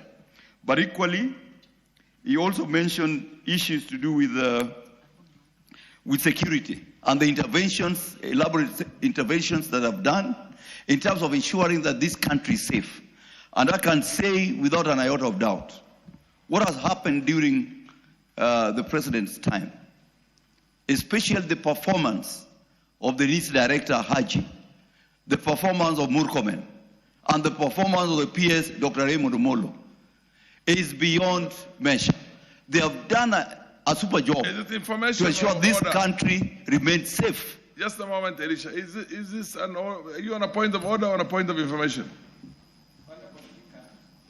I want to indulge my friend and my close friend and I want to beg him, to beseech him. He allows me, I just give him a point of information, just for record purposes. Is he willing to be informed? Oh, just a moment. Are you willing to be informed by the MP for Funyula? Unless, as a good professor, you know, coefficient of correlation or coefficient of determination. I prefer you take the school of coefficient of determination. I don't, thank you, Honorable Speaker. I don't want to drag us, we go through at the university, but I just wanted to go on record, and I think this has been peddled here, has been stated so many times, which is incorrect. Honorable Speaker, I'm just looking at the website of Central Bank of Kenya. On 23rd September 2022, the dollar exchange rate was 120.54. That was the dollar exchange rate. And this is a record from the Central Bank of Kenya. Which year? 2022.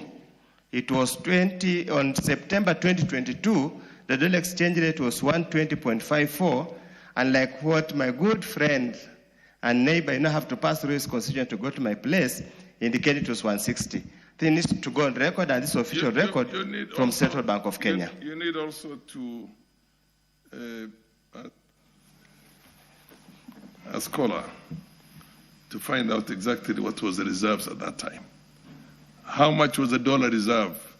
That was, because the dollar reserve is, in a sense, what also mitigates the dollar against the shilling, because when you have more reserve, then of course you're able to control that. But when there's a small reserve, then there's a problem. So are you able to give that correlation also? Honorable Speaker, given a minute or so, I can research and research. Because the assertion by a number of members of parliament who have contributed on this is that we had very little reserves when we took over, and I think that was also in the speech of the president.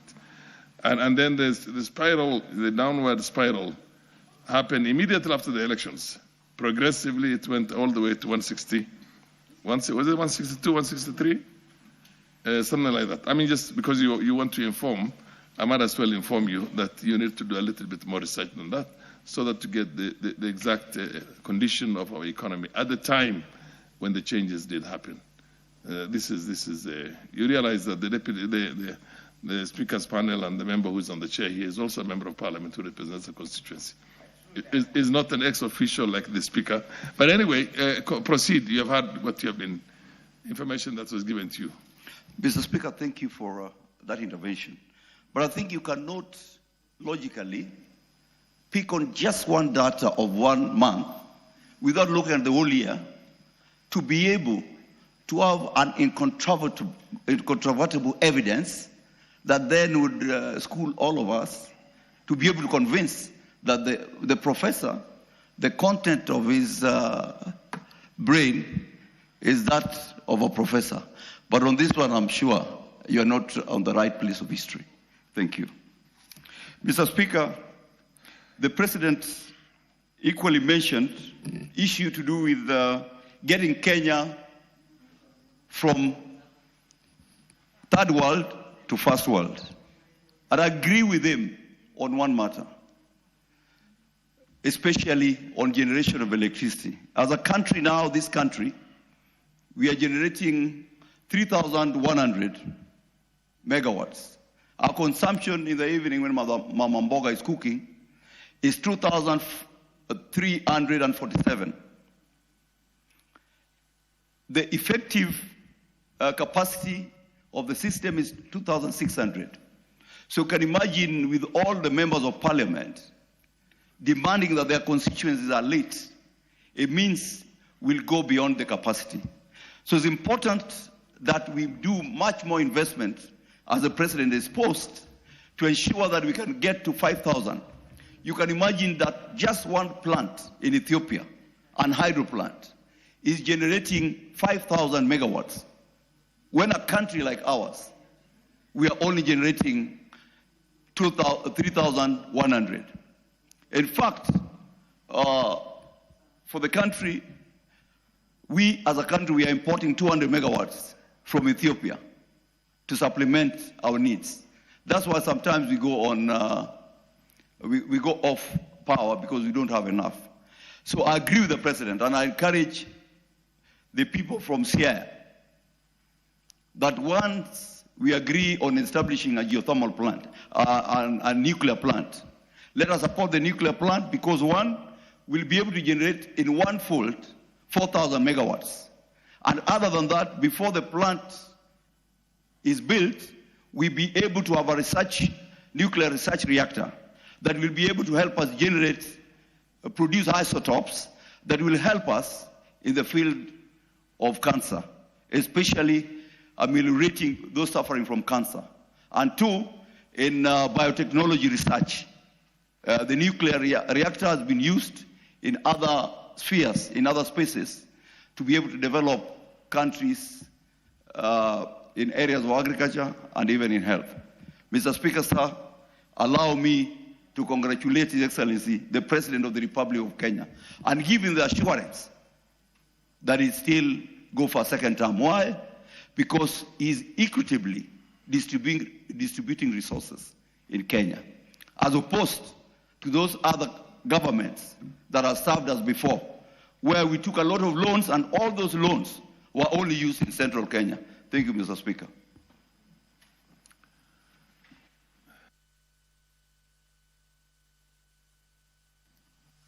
Honorable Dick Maungu, followed by the Honorable Oyula.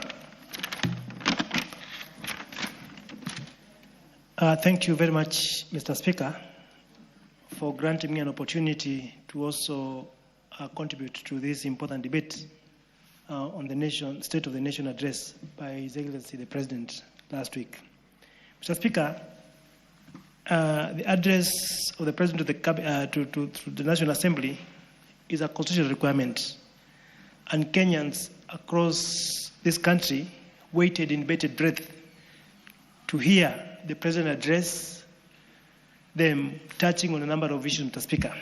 I was one of such leaders who went through to listen what the President had in terms of a message to the great nation of our country. Mr. Speaker, I picked a number of issues that he talked about, but maybe I'll just wish to talk about a few that I felt really impacted, would have great impact and even beyond to the great people of Luanda whom I represent. 3 years down the line, I think the country has moved quite a number of challenges, Mr. Speaker, because when we first began, a number of challenges did face our country as a nation. And I think 3 years down the line, we have seen a climb down of these challenges, Mr. Speaker. And the President's address was on a number of issues, Mr. Speaker, or rather touched on many other fronts, Mr. Speaker. And in this Parliament, Mr. Speaker, I happen to have the privilege of sitting in the Education Committee. And it's true, one of the things that faced this government was the introduction of CBC or CB, Mr. Speaker. And at that time, there was a debate as to where teachers will come from to bridge the gap of teacher shortages, Mr. Speaker.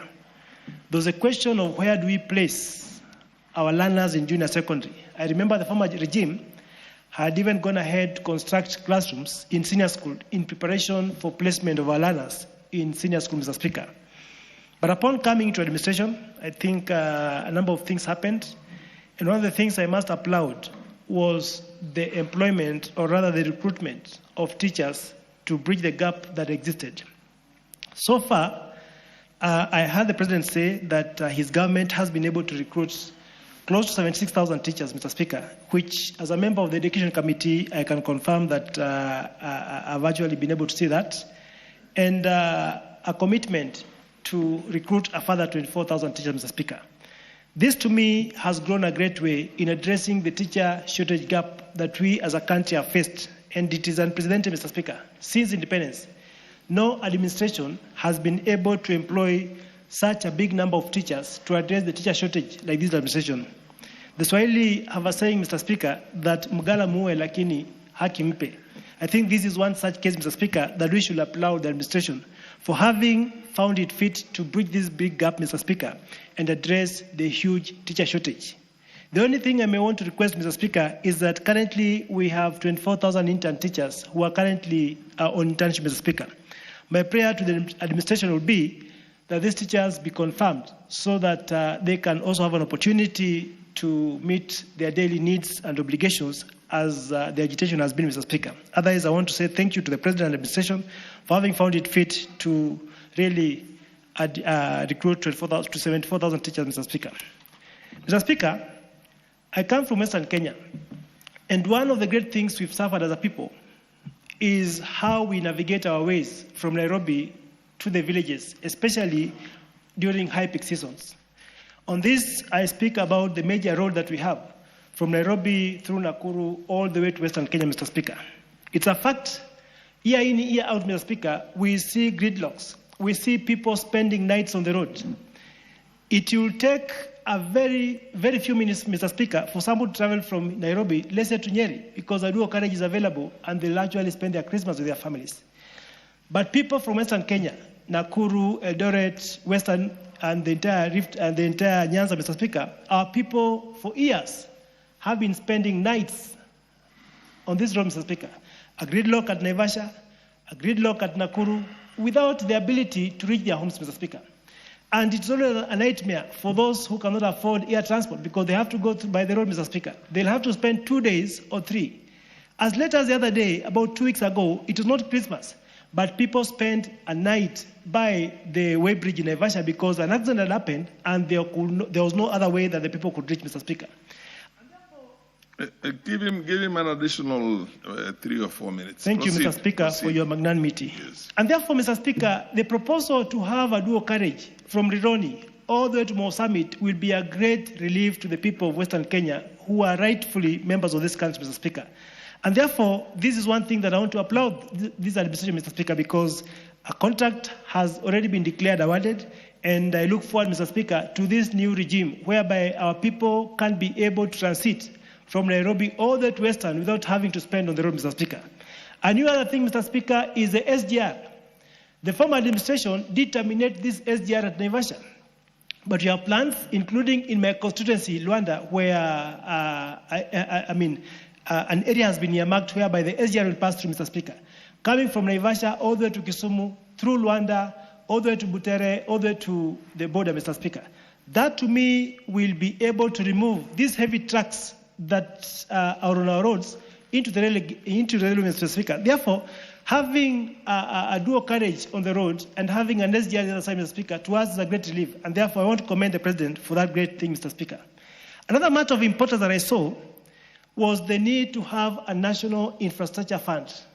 Mr. Speaker, we may not do the same thing the same way and expect different results. We have serious shortage for infrastructure kitty, Mr. Speaker, because our roads are terribly bad. Kenya has about 14,000 paved roads only, yet we find that we need to pave much more than that, Mr. Speaker. The only way we can be able to do this, Mr. Speaker, is ensuring that we have a kitty that can be able to partner with the private sector so that we can be able to improve our infrastructure. That can only come from infrastructure fund, Mr. Speaker. Mr. Speaker, allow me to mention something here with reinvestment. We say that for you to be able to invest, Mr. Speaker, you must save. Kenya, for many years, has had mega savings in terms of pension, Mr. Speaker. And therefore, we saw some reforms, Mr. Speaker, in trying to mobilize savings, whereby you find that since independence, for many years, Mr. Speaker, the accumulated savings that had been taken as pension, especially under NSSF, Mr. Speaker, was about 300 billion, Mr. Speaker. Yet, Mr. Speaker, we have other countries that have much bigger savings from which even the government can borrow, from which, Mr. Speaker, they can partner with the private sector to improve our infrastructure, Mr. Speaker. And therefore, that's something that I should be able to really commend, Mr. Speaker. Mr. Speaker, let me mention about affordable housing. I was one of those few who were not very much for this, Mr. Speaker, but I've seen the transformation that comes to the affordable housing, Mr. Speaker, including markets. Currently, in my constituency, we have a modern market coming up worth 376 million, Mr. Speaker. My people for all these years have been doing their merchandise, their roads, but their business by the roadside, Mr. Speaker.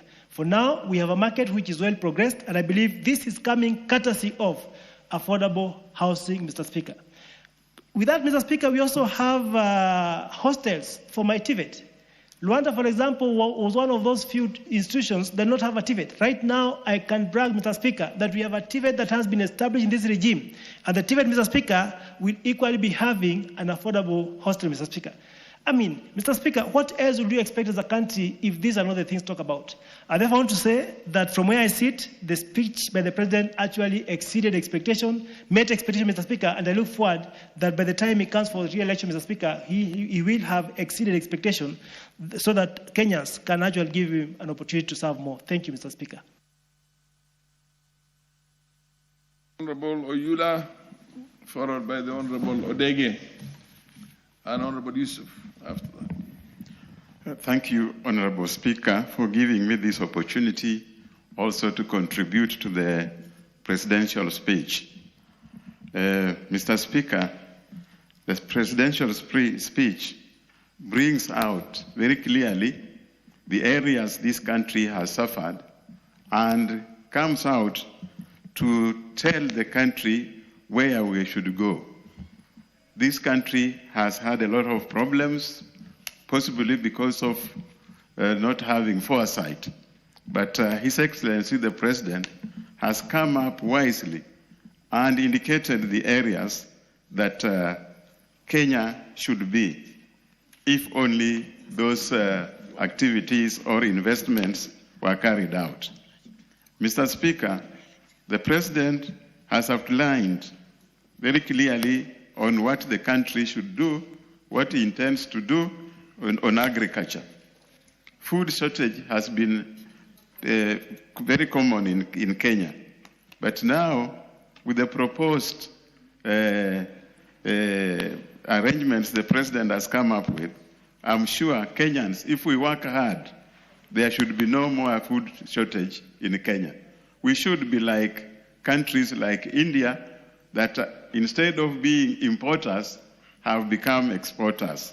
In fact, Kenya now needs to be an exporter of food instead of importing things like maize and so forth. The President's proposals in his speech, I'm sure, are going to help Kenyans very well. Mr. Speaker, the President also touched on infrastructure, particularly the road network and the railways. Mr. Speaker, you know, like I do, some years back, moving from Garissa to Wajir was a nightmare. But I'm sure now things have changed. And it's only because of the President's wise counsel. Mr. Speaker, the infrastructure is very important for a country's development. The business people can move freely, tourists can move freely, goods can be transported from one corner to the other without any hurdles. And I'm sure that's what the President has looked into. Having known Kenya very well, he is a person who has crisscrossed this country. So he knows all the problems that our country is in. And he can tell you which problem is where. And that's why he's able to mention most of these roads we have in Kenya. It's because of that that the President is looking ahead to make sure that some of these roads are properly constructed, are properly maintained, and we have also dual carriage to reduce the congestion we experience on our roads. Mr. Speaker, if you look at the education, the changes that are coming in education are going to be very helpful to our children.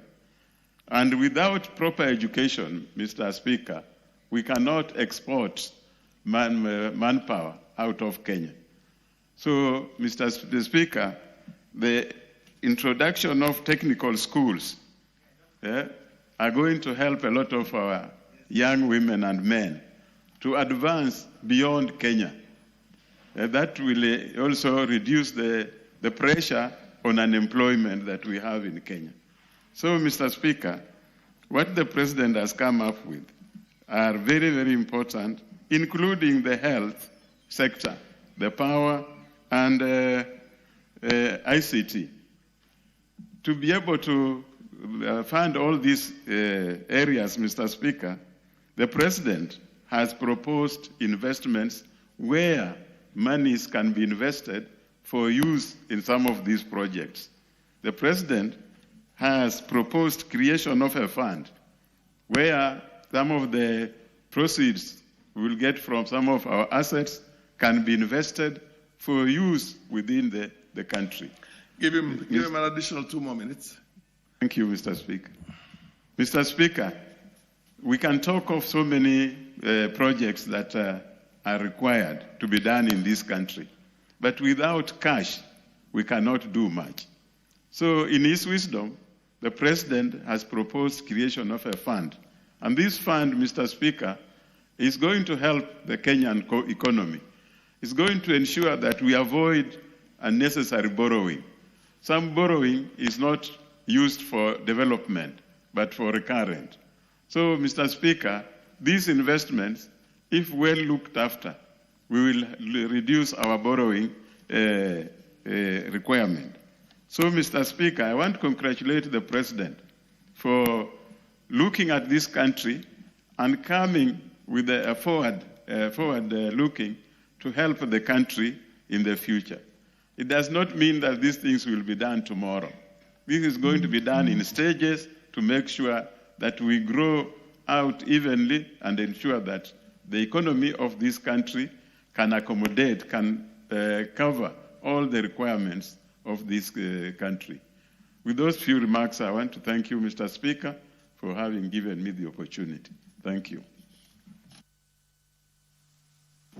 Mr. Speaker, we had caught the eye of Honorable Odege, and followed by the Honorable Yusuf, followed by the Honorable Cynthia Muge, and then Kanchori Memusi, in that order, and then Manduku. Proceed.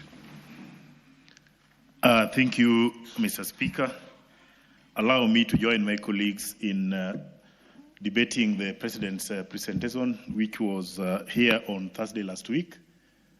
And as I'm also adding my voice to the same debate, allow me first to congratulate our President. Okay. Can I continue? Yes, continue. Okay. Honorable Odege, continue. Allow me to congratulate our President for that eloquent presentation he made in this House here. And he touched on very, very key and essential areas which affect our country as we are standing here today. I want to pick on a number of issues, around 7, which are of very much importance to me and my people of Nyatike. On food security, in fact, I was very happy to listen to what President came to pass to the people of Kenya. We cannot depend on rain-fed agriculture in our country if we want to sustain our food security in this country. If you look at our neighbors currently, they contribute over 60% of what we are consuming in Kenya today. And I don't want to deny this. Some of our neighbors are not very comfortable with us, and we cannot sit pretty trusting them to feed our nation. So as a country, we must wake up and ensure that in the next 5 to 10 years, we should be in a position to ensure that food we produce in Kenya is enough for our people. Today, if you go to our borders, that one of Kenya to Uganda and Kenya to Tanzania, you'll be surprised to see the number of lorries crossing to Kenya and leaving Kenya.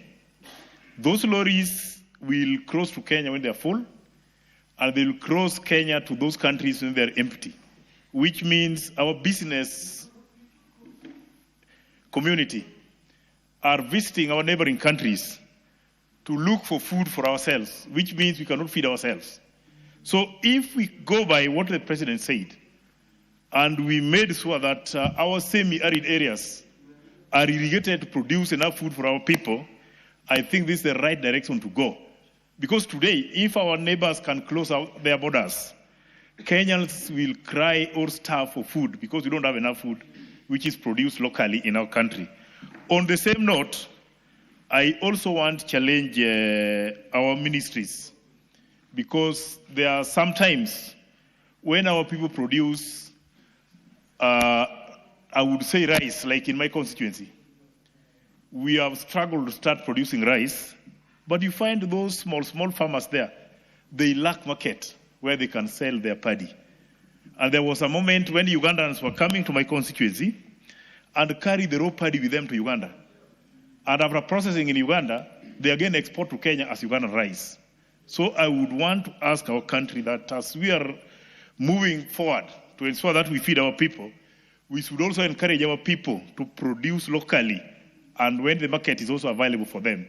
But when you produce and don't have a market, because we are very happy importing, then again we discourage our people. But on food security, the president was very clear and we have to support him in constructing dams and ensuring that we keep water enough for us to produce enough food for our people. On the sugar sector, again, my constituency, we are sugarcane farmers, and I want to echo this. When Sony Sugar was not working, our people got stranded with cane. And the private sector, which came forth and were telling us they were ready to do business with us, could not cope with the production, and our people really went at a loss. So on sugar sector, we lost it, and now we are back.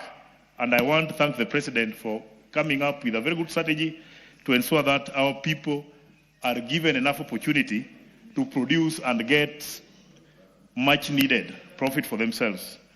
You're scaring me, that right? Honorable Speaker. I give the honorable member an additional 4 minutes. Proceed, Honorable. Thank you. Odege, you need this time. When I talk about infrastructure, there is no single country in the world which can move from third world to developed country without roads. So if we don't develop our roads up to the rural area, there is no single day we will reach a level where we can say we are now developed. So by our president coming here and say they are foreseeing a situation where they can tarmac up to 10,000 kilometers, even though it's not enough for the country, but it's a good start. There is no way we can claim any development if our roads are in pathetic situation.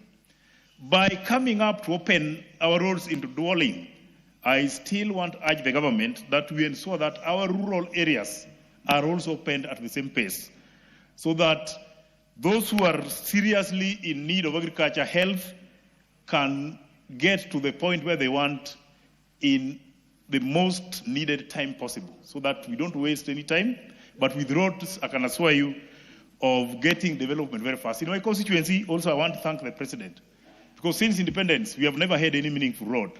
But today, as I'm standing here, around 100 kilometers of roads are being done in my constituency, which I think is history in my life and history to my people of Nyatike.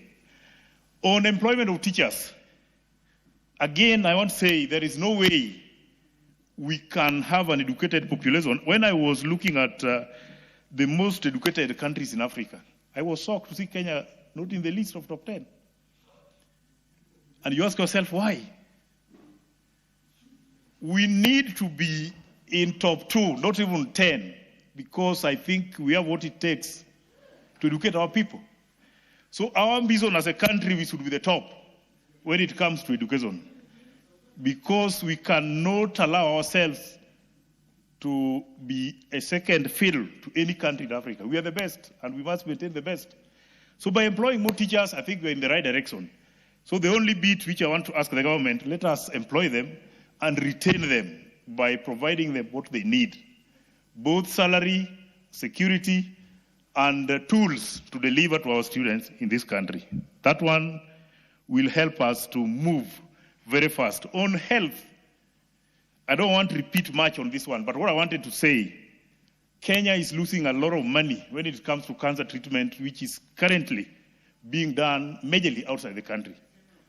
Those machines which we are visiting outside the country, we can as well import them in our country here, so that we limit external treatment for our people. Let us zero in on major key diseases which are making our people to seek for treatment outside the country, so that we fix our own health issues in our country. But before I move out of health, I want to ask the government, let us not move as the national government and leave the county governments behind. 80% of our health needs are in the counties, and you will agree with me now, almost 90% of our county governments have not provided the health we need for our country. If I'm wrong, I beg to be corrected from any quarter. But when you go to the rural areas there, our level of treatment, when you go to the hospital and you leave satisfied, is when you get medicine from that facility. Not getting prescription, getting medicine from that facility. So it would be my urge. I know most governors are listening to me today. Let us compete. Let us not fix health at the national government level and not at the county level. Let us move at the same pace so that the health of Kenyans can be secured from national up to the county level at the dispensary and the lowest level possible. On electricity, because of time, let me move very fast. I want to thank the government because we are making more efforts. The Honorable Odege, the Honorable Member for Nandi, Cynthia Muge, would want to inform you. Do you wish to be informed? Yes. Proceed. Thank you, Honorable Speaker, and the Honorable Member of the floor for allowing me to inform them. Honorable Speaker, I want to first agree with him and also inform and confirm to him that the true measure of receiving quality health care is for you to walk into a facility, be checked, be diagnosed, be treated, and be given medicine as you leave. And it is exactly what's not happening in the county governments, Honorable Speaker, and he has also spoken that the governors are listening to him. I want to tell him that both the sitting and the future governors are listening to him, and he will be a happy man when the future comes.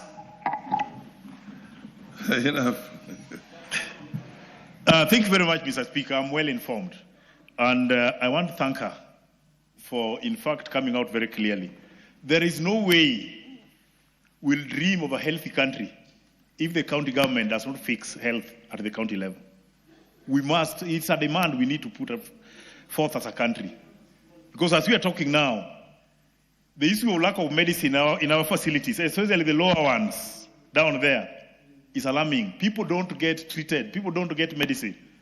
And the majority of people who are giving prescriptions to go and buy cannot afford those medicine. SHA will only work if you go to the hospital and you go back with the medicine. But if you go under SHA and you're given a prescription and you cannot afford medicine, we are killing our own society, which should not be the case. Let us see that we fix health both from national up to the county level. Honorable Speaker, on issue of electricity, I happened to be in the Energy Committee. Last year, I was privileged to join my colleagues when we visited South Africa to benchmark on what they're doing there. I was shocked. Over 16,000 megawatts of electricity in South Africa are produced from wind. Over 10,000 are produced from solar.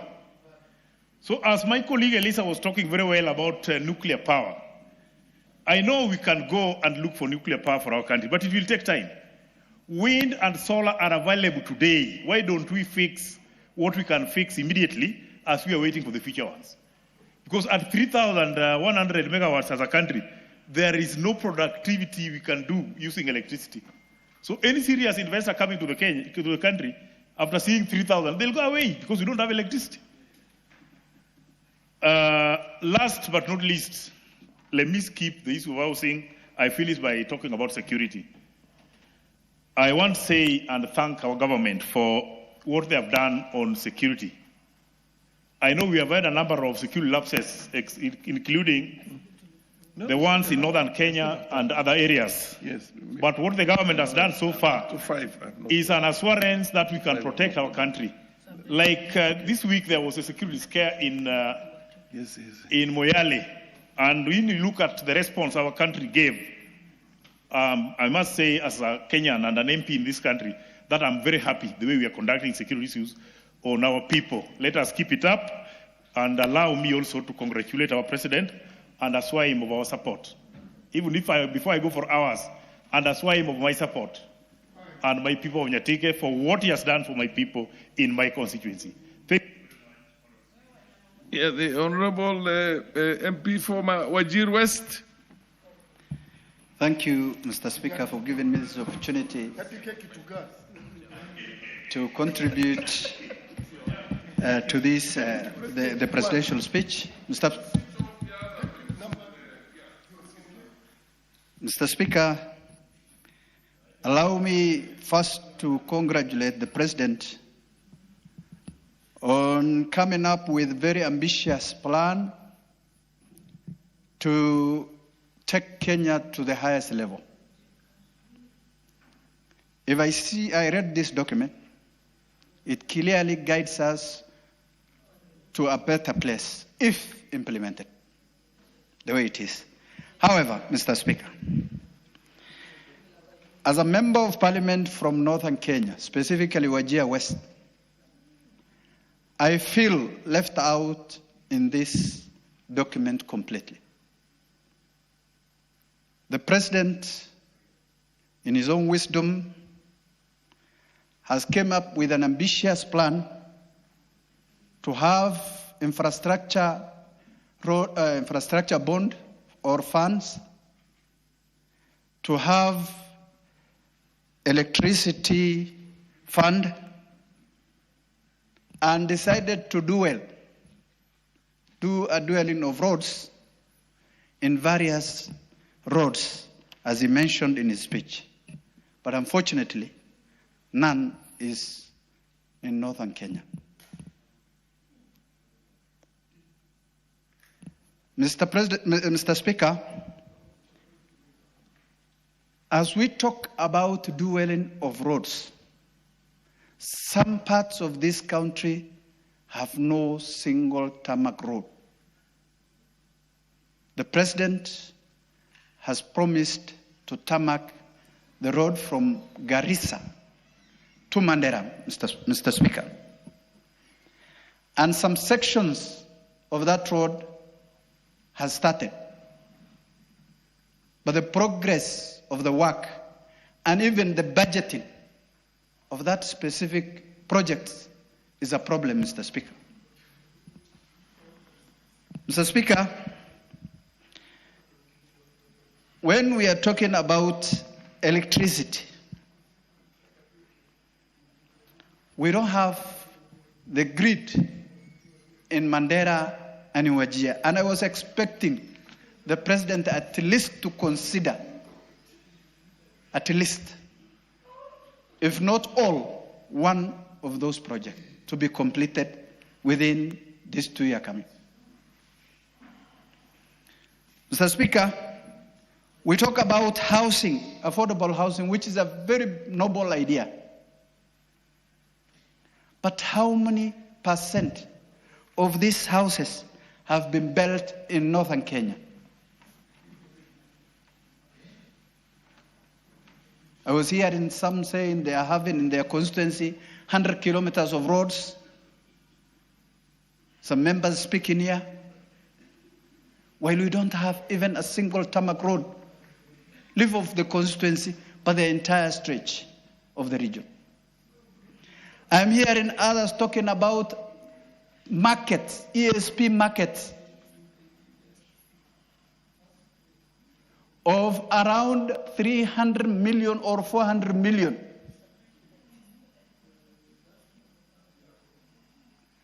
But none of that kind of markets are in northern Kenya, Mr. Speaker. Mr. Speaker, I want to ask... Yeah, hang on. Yes, what's your point of order, Honorable Cynthia? Honorable Speaker, I do not have authority to speak on behalf of the people of Wajir or the people of the constituency that the honorable member comes from. But Honorable Speaker, as a member of this House and as a Kenyan, I would want to see the statement of fact to the effect that there is no single tarmac in Wajir, Honorable Speaker, because I had thought there is a bit of it, not exactly enough to satisfy the honorable member, but I want the statement of fact, Honorable Speaker, for record. There is fair enough. I think that was a very general statement by the honorable member, both in the terms of the tarmac for the roads as well as the... I will answer the good lady. Yes. there is no tarmac road in Wajir. If you want to believe, I can take you if you want. Are you sure, Honorable Member? Yes. There is no tarmac road that was built by this government, or even before. That is what I'm saying. From Madogashe to Wajir town, we can even travel if you want today. First from Madogashe to Samatar, that road is in annuity. In an annuity program, it was tendered, and again the contractor failed to go there before this government. The problem is still continuing. The president promised to cancel the annuity program and to retender so that it will be built under the World Bank project. But none has started. From Samatar to Wajir, it is the Arab Consortium banks who are supposed to do. The tendering process, the advertisement was done, and it has not yet been awarded up to date. If you want the facts, we have the fact for you, my dear sister. On housing, Mr. Speaker, on this, now in my conclusion, Mr. Speaker, I want to request the President, let him include the Northern Kenya in this beautiful, ambitious plan, so that we are also part and parcel of this country, Mr. Speaker. I am very happy for the rest of the country who got the roads. I am very happy for the rest of the country who got electricity. I'm not against the development of other parts of this country. And I congratulate and support the President to come up with this kind of programs, Mr. Speaker.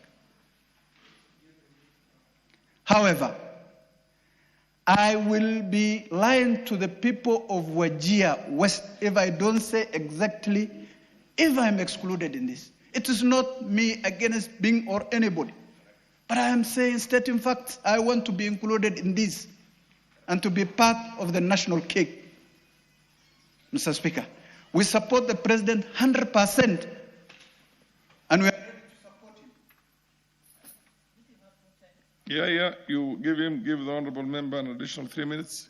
Not enough, Mr. Speaker. We support the President, and we are ready to support him. But we want and we are asking for the fair share of Northern Kenya. Mr. Speaker, I have seen the President coming up with a very brilliant idea of harvesting rainwater. But how many the dams he mentioned here, how many of those dams are from the 80% of the arid lands that we want to irrigate, and we want to produce food for the food security for this country? How many dams? Those are the questions we're asking. And we want the President to go back to the drawing board to rearrange and include us in his program so that we become part of the infrastructure finance. We become part of the programs that are done under the water irrigation systems. We become part of the electricity programs, Mr. Speaker. We want to see the Mingrid from Garissa to Wajir, or from Mayale to Wajir, or from Ethiopia to Mandera. We are just asking and requesting the President to include. We are not even saying we need tarmac roads in the constituency. We are asking for that stretch to be completed. Honourable. With those few remarks. Honourable Yusuf. Thank you, Mr. Speaker. The fidelity to facts is a very important thing. And the chair draws your attention to 118 of the speech that was given by the President. It says the Ministry of Water, Sanitation, and Irrigation, alongside all relevant agencies, has already mapped the precise locations of these dams. This project spans the breadth of our republic from High Grand Falls, a mega dam on River Dawa in Mandera, Isiolo Barsaringa Dam, Yatta in Machakos, Sigli Canal in Garissa, Soinkoru in Kisumu, Romoruti in Laikipia, Duchi in Embu, and Naraka Nidi Lawat, Naraka Lidi Lawat in Turkana, Muhoya Dam in Yeri and Kirinyaga, Norusura in Narok, and Aror in Algeo Marakwet. Others include Ndarugu in Kiambu, Kokwanyo in Homa Bay, Rare in Kilifi, Tongaren in Bungoma, and many more strategic sites. From this, we have 3 dams in the north. Order. Because the fidelity to facts is very important. And I suggest you read the. Yes. I want to refer you to the presidential speech. With dams, we can transform our arid and semi-arid into hubs of agricultural production. 115. With dams, we can transform our arid and semi-arid areas into hubs of agricultural production, even in the absence of rainfall.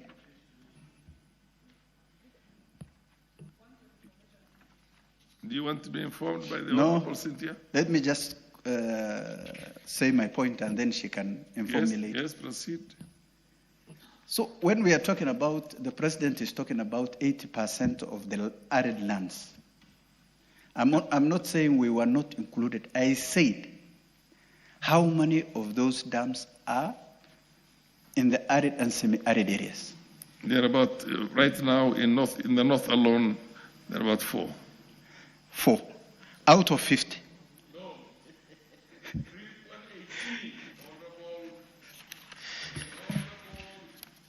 So the Ministry of Waters and alongside Order. We're not going to have back and forth. Just read 118. Don't cherry pick. Read the whole speech. Proceed. He's already on his. He's not on his feet, so he cannot be informed when he's not on his feet. You want to inform who now? No, but you want to inform. He declined your information. Fair enough. I have no authority to force him. No, the House is not misled because the House has got this and the chair has already drawn the attention of the Honorable Member to a bit of a fallacy in his own statements. And I think he's going to go back into this. And other members have, who are going to contribute, who also have copies of the speech. And you can inform. You can inform Honorable Memusi, who is the next one. Memusi, proceed. Because this is a discussion on the speech of the President, so you can inform anybody who is on his feet. Yeah, thank you. On any aspect of this speech itself. Proceed. Thank you, Honorable Speaker. If he or she is willing to be informed. Proceed. Honorable Speaker, these seats are breaking. What is happening? We need maintenance here. Okay. Honorable Speaker, let me take this opportunity to also join my colleagues in congratulating our President. Mr. Speaker, I've been in this House for quite some time now. And I must say that this is one of the best State of Nation addresses that I have ever sat to listen, ever since I joined this House. Why do I say that, Mr. Speaker? The reason why I say that, Honorable Speaker, is one, the State of the Nation's address by the President touched on almost every sector of this country. If you look at health, the President touched on something on the health sector. If you look at our road infrastructure, there was something in it. Most importantly, for the people of Kajiado County, we are happy, Honorable Speaker, to hear that Athi River Namanga Road would be dual carriage. What does this mean to the people of Kajiado? Honorable Speaker, in simple terms, it means that I can commute from Nairobi to Kajiado. I can live in my rural village and work in Nairobi. It means, Honorable Speaker, that the people who are doing business and are stuck in jam for hours can easily move and do their business. Honorable Speaker, the speech by the President also inspired the right-thinking Kenyans. It gave hope to many people. And I'm saying right-thinking Kenyans, Honorable Speaker, because in this country now, unfortunately, we are forming a culture of criticizing everything, not even understanding what you're criticizing. Just because it is the president who has said something, you want to bring out the negativity without even understanding what has been said. But I want to say the right-thinking Kenyans have been motivated because the potential of this country was clearly brought out by this speech. The potential of this country, we are able to grow our own food, we are able to feed our population. Facts were brought out, very scary facts on food security, that the entire country has been fed for a very long time by only 15% of the landmass of this country. Very scary, Mr. Speaker. Very scary because our population is increasing every day. We are giving birth. And yet, as a country, we have never thought about where our food is coming from.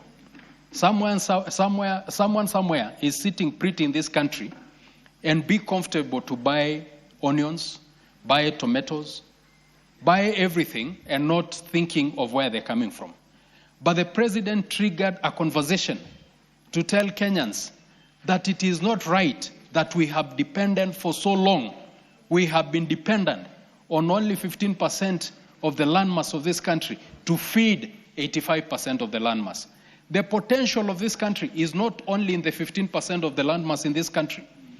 The potential of this country is also in the more than 70% of the arid areas in this country. And what did the president say about the arid areas of this country?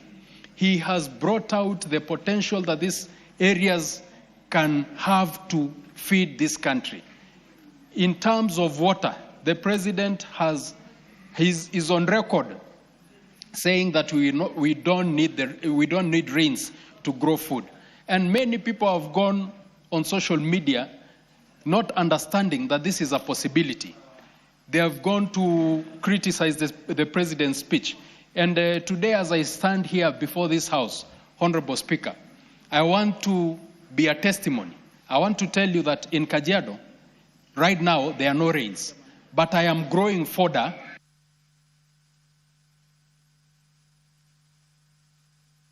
Honorable Mamusi, an additional 4 minutes. Thank you, Honorable Speaker. I want to stand here and say I'm a testimony that in Kajiado, as much as it is dry, it has not rained, but some of us are irrigating fodder that is feeding animals.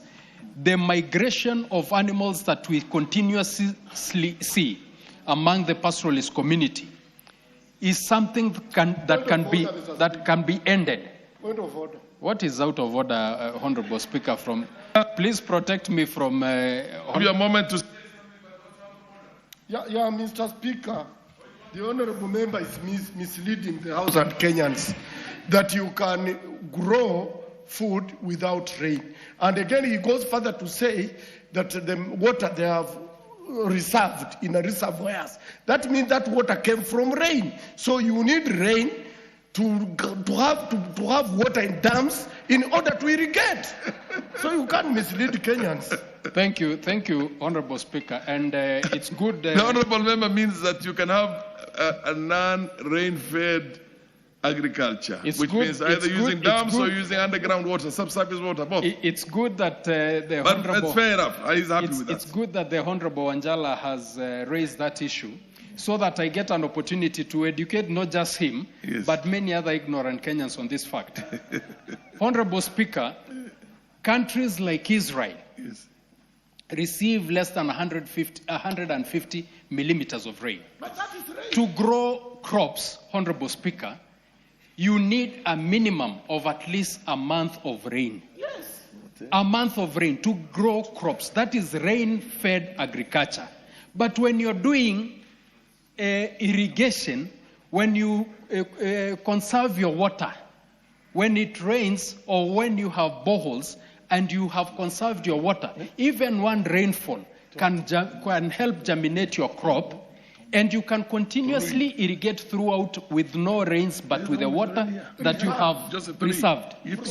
So Honorable Wanjala, you know, when certain things are said, we say them from experience. I have just stated a fact that right now in Kajiado, we did not receive much rains. But I have dams that are full, and I'm irrigating fodder when there is no rain. So it is possible for Kenya to be fed from these arid and semi-arid areas, as opposed to us depending. Please, Honorable Wanjala, allow the Honorable. You will come and also state your facts. You don't allow people to mislead. What is your point of order now again? Mr. Speaker, I'm very clear. Yes. It's not that we cannot grow crops without the really raining, but we irrigate. But I'm saying that for you to get that water for irrigation, you must get it from rain. No, where do you know from? You know, Honorable Speaker, it is very sad for a leader in the stature of my chair to be live on national TV and reveal his ignorance. There are people who are doing irrigation from boreholes, yeah, that do not need rainfall. So it is possible. Honorable Wanjala, please wait for your time so that you can, Honorable Wanjala, also... The chair notes that because the chair is from an arid area, that you can extract water from underground. You can also extract water. Yes. There is desalinated water also from the sea that can be used for agriculture and for drinking. Exactly. Proceed. Exactly. There are countries like Egypt that sit on the Nile. Yes. You know, and they are fully dependent on the River Nile. Yes. So there are many ways to grow food, and the mindset of Kenyans has been, you cannot have food when it is not raining. That is the mindset that we are trying. And you can see it is very difficult because people who are exposed as Honorable Wanjala are still very ignorant of the fact that it is possible to grow food without rainfall. But moving on to another point, Honorable Speaker, the most ignored sector of this country has been the education sector. Ignored in all ways, ignored in infrastructure, ignored in staff support. In the arid areas, for example, Kajiado, where I come from, Honorable Speaker, you would find a whole school of a population. Give the Honorable Mamuse an additional 4 minutes. He is talking to the heart of the nation and the chair for this matter. Proceed. Thank you, Honorable Proceed. Speaker.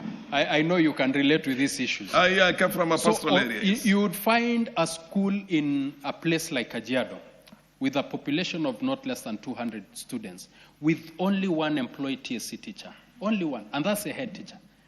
He is the one responsible for teaching more than 6-7 streams.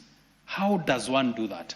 So we have compromised for a very long time on the quality of our education. You find a child in these areas who have finished primary, has joined secondary school, and has finished Form 4, but cannot eloquently express themselves. Why? They've never gotten an opportunity to be taught. But this government, Honorable Speaker, has employed so far more than 70,000 teachers. This is an area that has been ignored in terms of staffing. It has also been ignored in terms of infrastructure. For very long, we've always been dependent on NGCDF. And I want to take this opportunity to tell members, if there is a fund in this country that has changed the landscape of Kenya, it is NGCDF. And for that, we must not allow anybody to touch that fund. And I want to appeal also to the president, because the president is keen to changing this country. He is the only president that I have seen talking a different conversation about Kenya, talking about the potential that this country has. I want to appeal to him to protect NGCDF, because that is the fund that belongs to the people. And if it is touched by whatever means, if it is legal issues, they will blame this regime for losing NGCDF. So, Honorable Speaker, this speech or the State of the Nation address addressed so many areas that are important to Kenyans. And my only concern right now, I'm thinking, what is the succession plan of this country after President William Samoei Ruto with the good plans, because he will do his 2 terms comfortably? Who else will come and think about health? Who else will come and think about housing? Who else? I think, Honorable Speaker, we need to start thinking about the succession of this country after William Samoei Ruto. I thank you, Honorable Speaker. The Honorable Manduku Wanjala is Manduku, followed by Manjala. Order. Order, Honorable Wanjala. And then followed by the Honorable Tonui from Korisoi. And then progressively we continue like that. Honorable Manduku, proceed. Thank you, Mr. Speaker. I think we should forgive Honorable Wanjala because he comes from a flood-prone area and he may not understand the issues of arid and semi-arid. Mr. Speaker, let me start by giving my condolences to the family of the late Raila Odinga and the larger Jaramogi family for the loss of Madam Beryl. We pray that God puts or rests her soul in eternal peace. Mr. Speaker, listening to the President's speech, I remembered a similar speech given by the late President Mwai Kibaki on the realization of the Vision 2030. And I could correlate many aspirations in that speech in which we endeavor or aspire to be a middle-level country by the year 2030 with a double-digit growth, if sustained in the preceding years.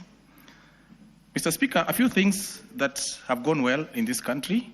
One, the teacher employment, where for the first time we are talking of 100,000 teachers employed, a number that has never been realized since our independence.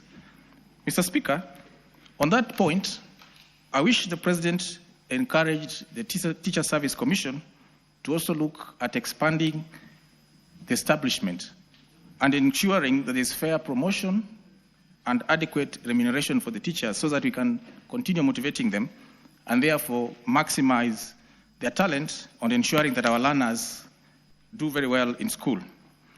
The second thing that has gone well, Mr. Speaker, is the affordable housing program. And Mr. Speaker, I speak here as an authority, having been at the launch of a similar exercise way back in the year 1995, when the then Minister for Public Works, Professor Jonathan Ngeno, who was a member of this House, launched this program at the KICC. At that time, I was a student of architecture, and it was thought that in the subsequent years, the President would launch the first program in Langata constituency. However, no one was bold enough until William Ruto came and launched this program. I've been privileged enough to walk and travel the breadth of this country, where I've seen real transformation in affordable housing, in markets. And as an architect, Madam Speaker, I want to confirm that this is a program that we ought to support as a country, because it will ensure that we have our youths adequately employed, and also it may generate positive economic activities down in the constituencies. Mr. Speaker, Madam Speaker, we often compare ourselves to the Asian tigers, but we lose one fact, that at independence, the literacy levels in countries like Singapore and Malaysia was above 60%, while we in Kenya were below 20%. But more than that, these countries have been able to sustain growth because they worked on their populace. The trick or the way to achieve growth is by working on the software. Whilst the president talked of 5 trillion shillings, he did not talk about inclusion. He did not talk about meritocracy. He never spoke of excellence. And those are the factors that have led the growth of the Asian tigers.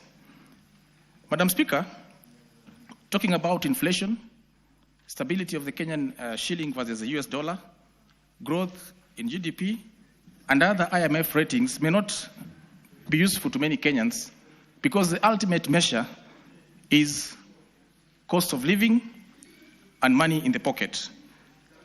Madam Speaker, on the issue of infrastructure, roads and railways, and the idea of bringing in sovereign and wealth funds to finance their construction, it is important, Madam Speaker, that we ensure that there's value for money even as we go into other alternative funding models for our large and ambitious infrastructure projects. Madam Speaker, on the issue of MSMEs, middle and small micro enterprises, it is very sad that up to 90% of the pending bills today are owed to this group of people. It is in this light, Madam Speaker, that I'm proposing to bring to this House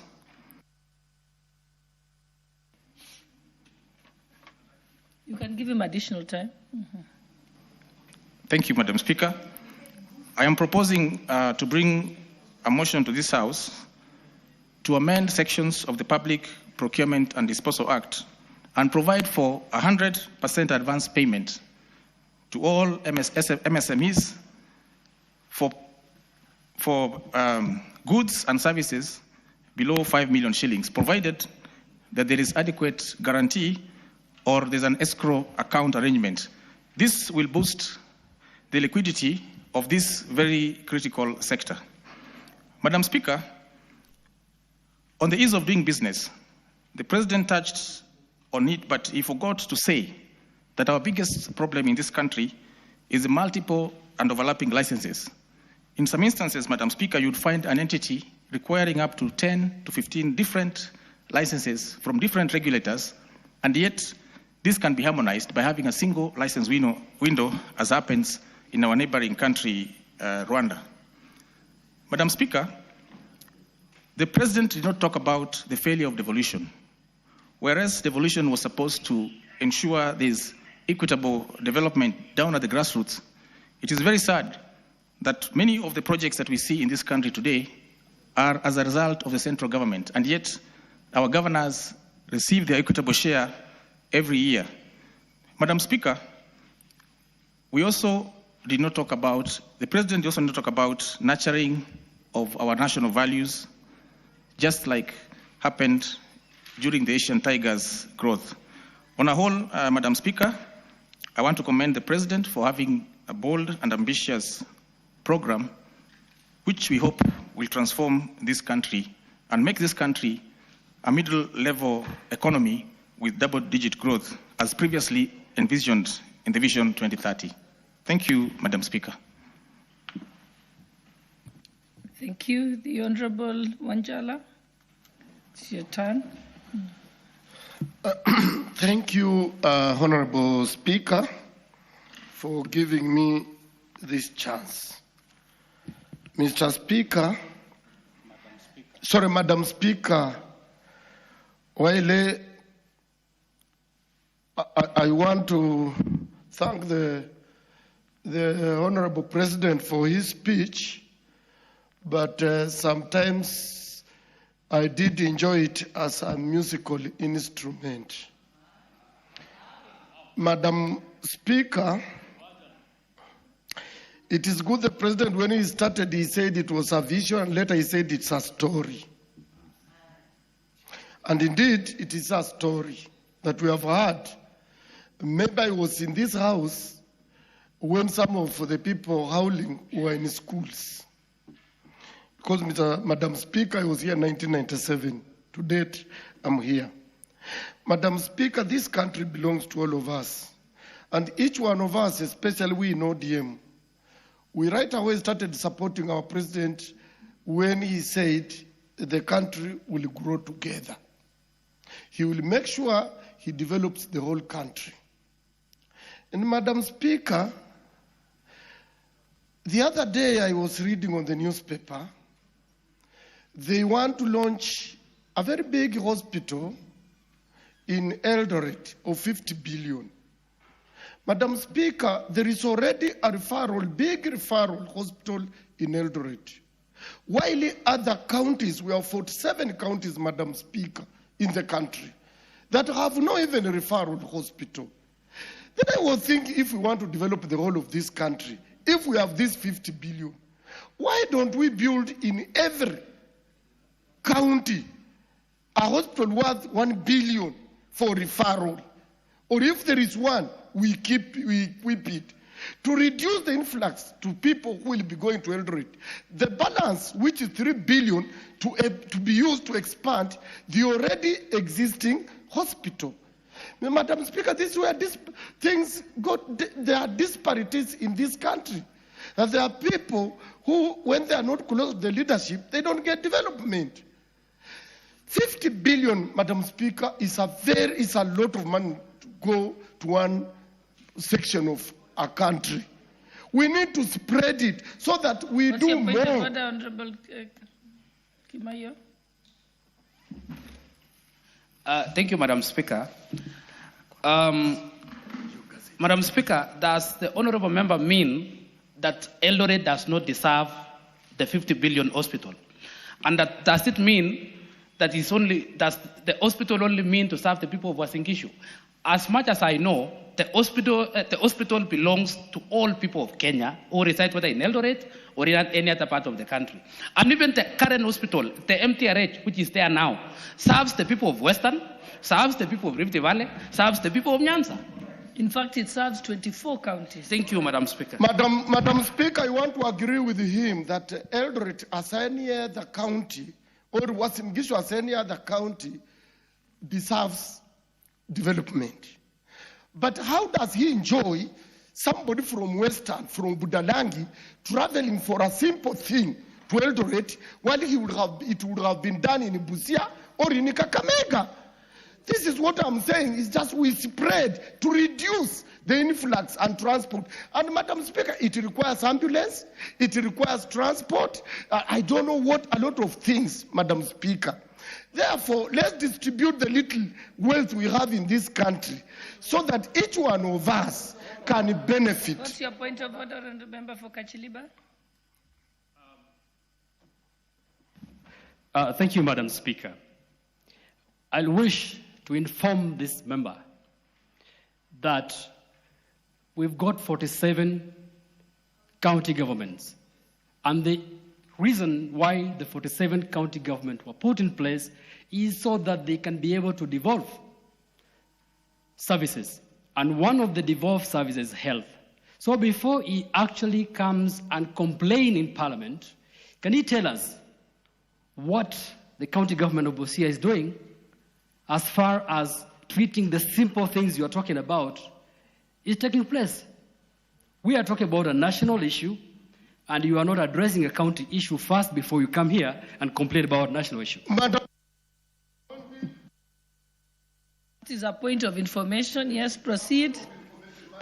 Madam Speaker, I want to tell the honourable member, it is only the Senate that is mandated to deal with the issues of county. Me, I'm dealing with the issue of national government that has released money to the county to build that hospital. That is where I am. I'm just saying, because at that level, we have where the policy is at the national level. That the policy should be, if we just gave $1 billion to each county, then we would have referral hospital, even if, however, there will be small. Honorable Muge, what's your point of order? I'll come to you, Kanchori. Honorable Speaker, is the Honorable Member in order to claim that the national government has sent money to the county government to actualize that project? That project, Honorable Speaker, is a PPP. It has nothing to do with the county governments. And Honorable Speaker, in this House of Parliament, we cannot afford to talk about distributing some 50 billion across all the counties when we are trying to get a center of excellence that has an aspect of sports and development of sports in Wasingishu, that is MTRH. I don't come from Wasingishu, Honorable Speaker, but because of the spirit of nationalism, I support that project, and all of us should be able to support so that we can have a center of excellence that all of us as a country can be able to get services from. Honorable Kanchori, you had a point of order?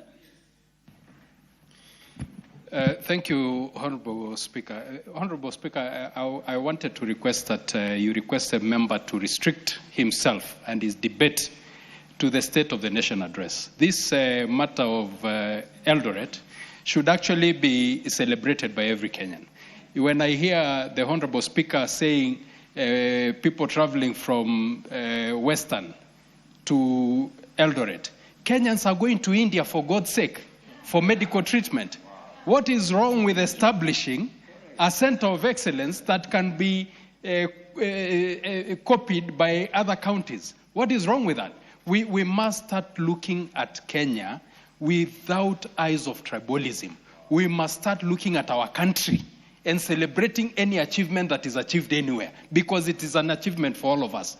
I would want that center to be put even in Turkana or anywhere else, so that I don't travel to India for medical treatment, that I can go to my own country. Thank you, Honorable Speaker. Honorable Wako, we'll give you more time, Honorable Wanjala, don't worry. Honorable Wako. Thank you, Honorable Speaker. It is unfortunate that, a ranking member like Honorable Wanjala, who has been here since 1997, and some members here are saying that is the time they were born, to come up with such claims, because we are all Kenyans, and any such institutions placed in any part of this country will benefit the entire country and all Kenyans. So it is unfortunate that that is the way you are thinking, and the president has done the right thing. Ours is just to encourage him to continue doing that and also consider other parts of this country so that we can diversify.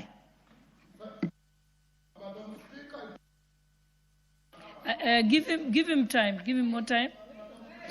Madam Speaker, I'm not against what is happening in Eldoret. But if you followed number 16 on page 4 of the presidential speech, that he said, I have often spoken of the Asian tigers, South Korea, Singapore, Hong Kong, and Malaysia. By the way, okay, I will skip that. Countries that at independence were our peers in nearly every measurable way. They had no extraordinary resources. They had no extraordinary resources. They were not superhuman.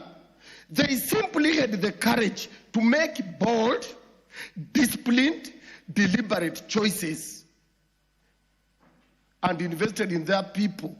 And that is what I'm saying, Madam Speaker, that Garissa, if they gave Garissa it's not 1 billion. Order, Honorable Manjala. Oh. It's not Madam Speaker. Oh, sorry. I was reading, Honorable Speaker. I didn't know you had changed the chair city.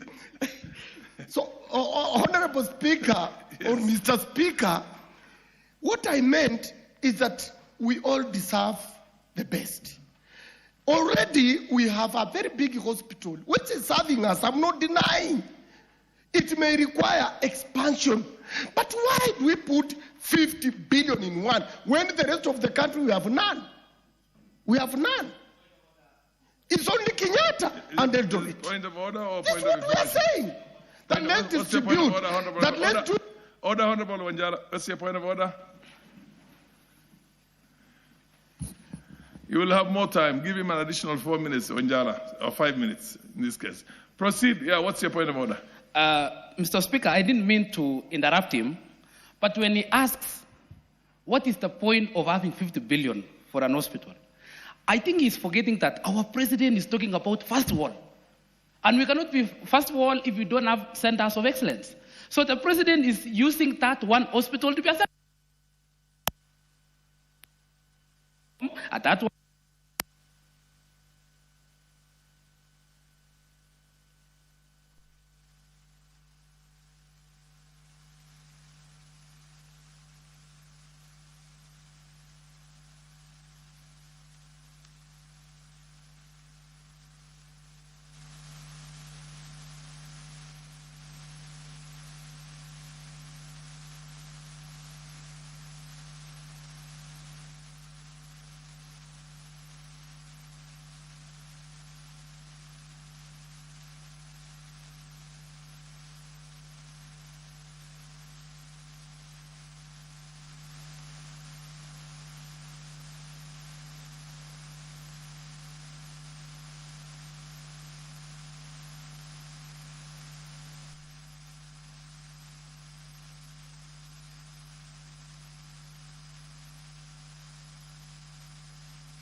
Hospital.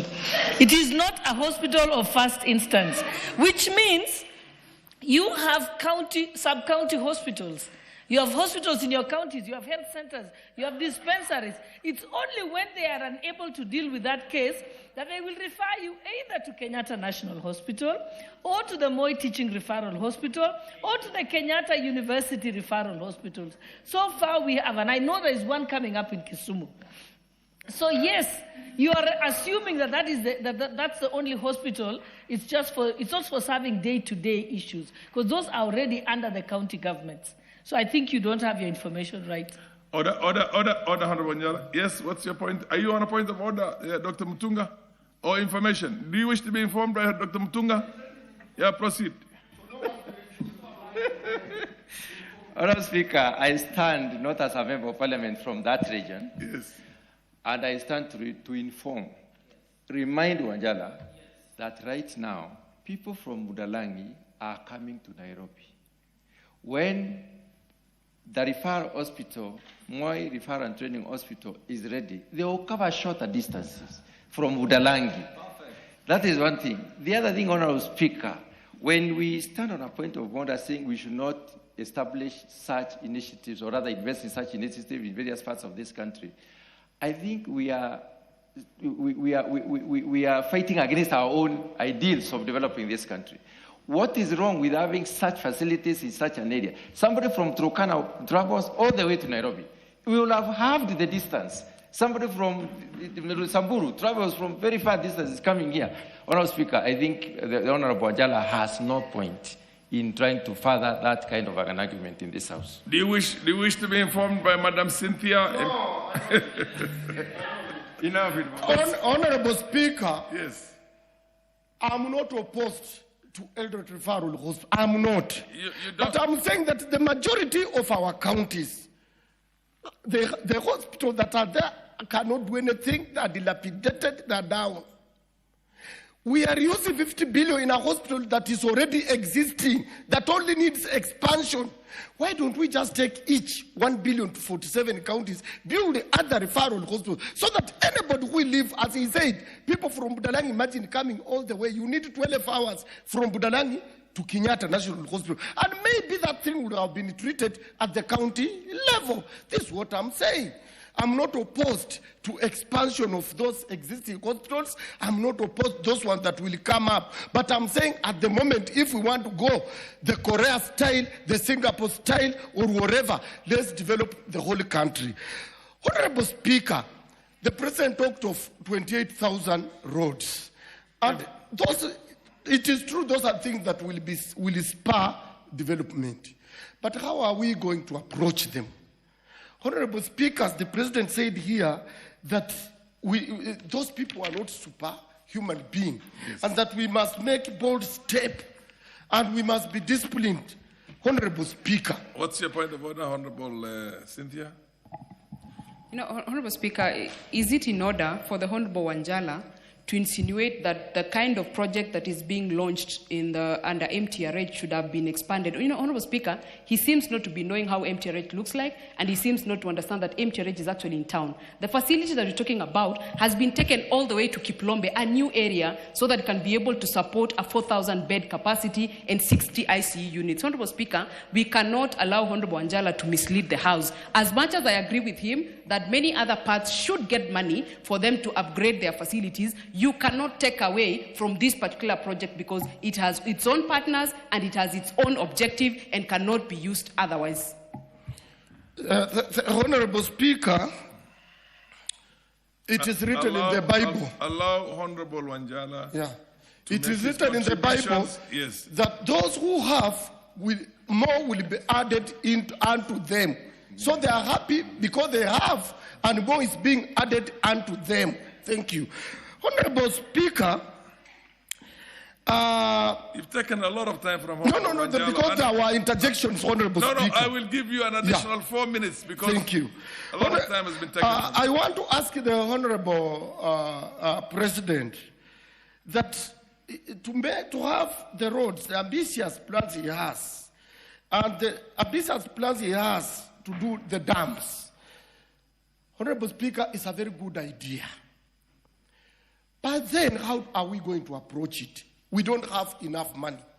As he has said, that with that limited resources they used. But Mr. Speaker, we must make a deliberate move that let's use Army, Kenya Army, or recruit more National Youth Service. Let's not engage the businessmen who want to make profit to do this work for us to succeed. That is what people did in Korea. And Honorable Speaker, we must also eradicate corruption. But people who are corrupt, they always run to the parties that are ruling. Today, the candidate of UDA in Mbere is being looked for by ESCC because he stole money from Kenyatta National Hospital. It is all over the newspaper. Order. Honorable Wanjala, would you wish to be informed by the Deputy Speaker? Proceed.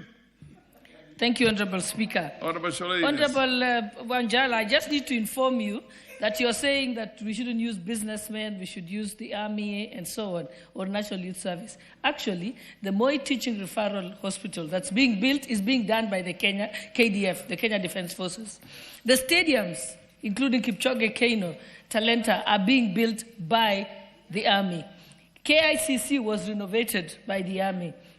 The renovations that have happened in this National Assembly was being done by the Army. So that's already happening. So give credit where it's due. Honorable Speaker, you didn't hear me saying it is wrong.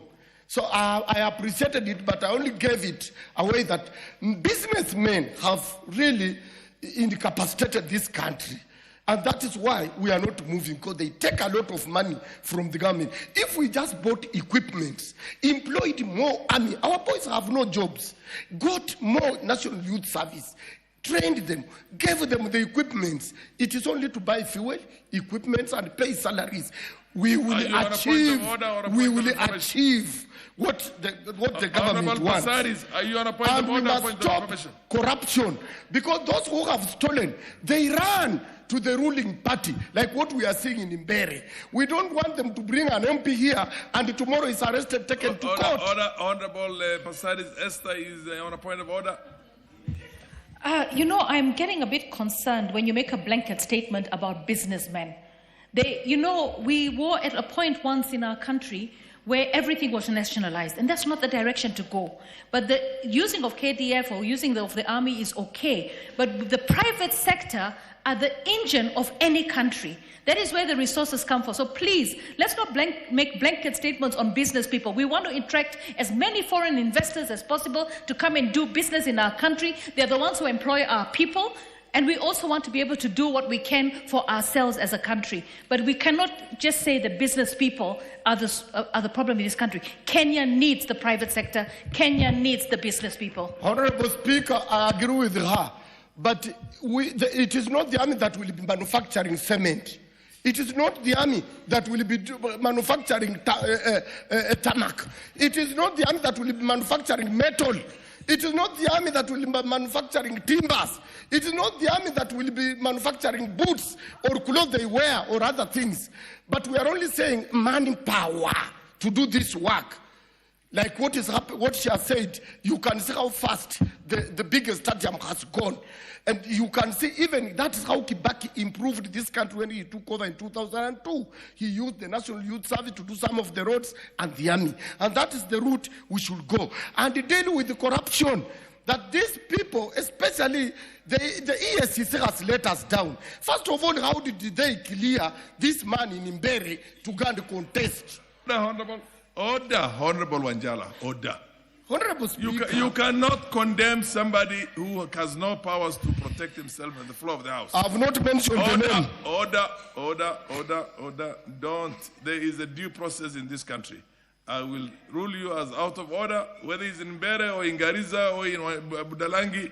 Don't condemn an individual who has no, access to protect himself here.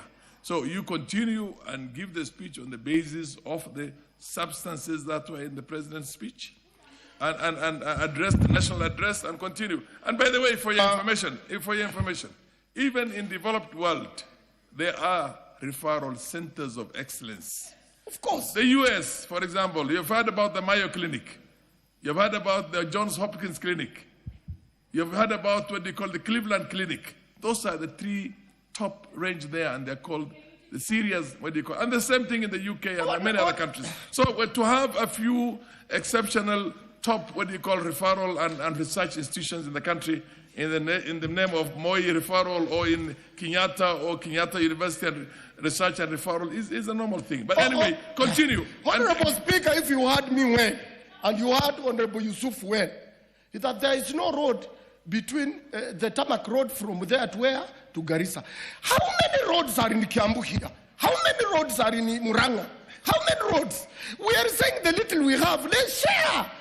Don't invest in one place. That's what I'm saying, Honorable Speaker. That Garissa, they have no single referral hospital. Do they have? You are from Garissa.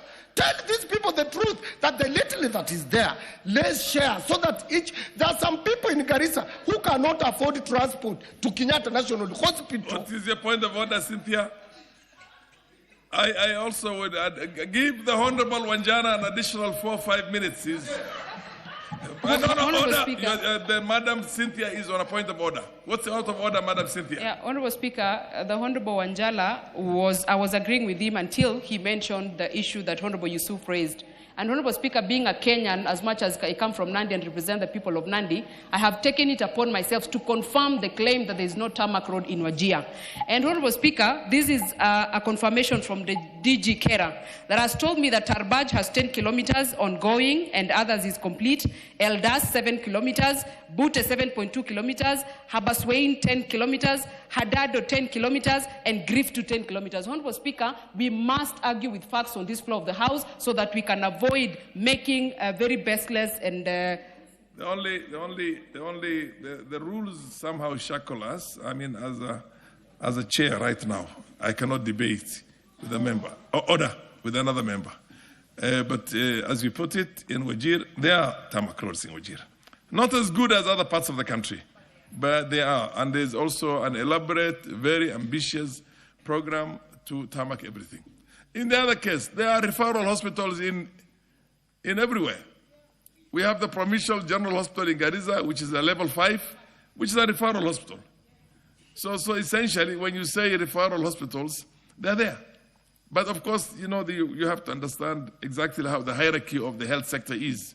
And there are a few exceptional research. Kenyatta is a research hospital and referral, and MTRH. So proceed, Honorable Wanjala. But nonetheless, you are making the House lively, so the chair has no issues with you. Continue. Honorable Speaker, I want to agree with you, but the honorable member said they had not done we are over 60 years since independence. Honorable Speaker, 60 years. That area has not seen tarmac. Even the DG is confirming it is when they have done 7 kilometers. How many kilometers have they done in Kiambu? How many kilometers have been done in Muranga? How many kilometers have been done in Meru? Those are the questions. Are you questioning the past or you're questioning the present? The past have got bearing on the future. And who is responsible for the past? The people who are in the offices are responsible to make sure that now the past benefited. Those who did not benefit, like Busia, like Garissa, should now benefit. And then if you got it very right, the speech was based on equity and equality. Yes, and that's where I am. Okay, proceed. Yes. Equity is the most important thing here. Even when honorable member about dams, Budalangi has suffered. Budalangi Nyando, we have suffered. The government has been seeing us, our houses demolished, washed away, people suffering, no action taken. Today, Honorable Speaker, I want to confirm to you that we are a bit relieved. That's why you have not heard, because William Ruto just gave us a dike of 153 million. This is what I'm talking about.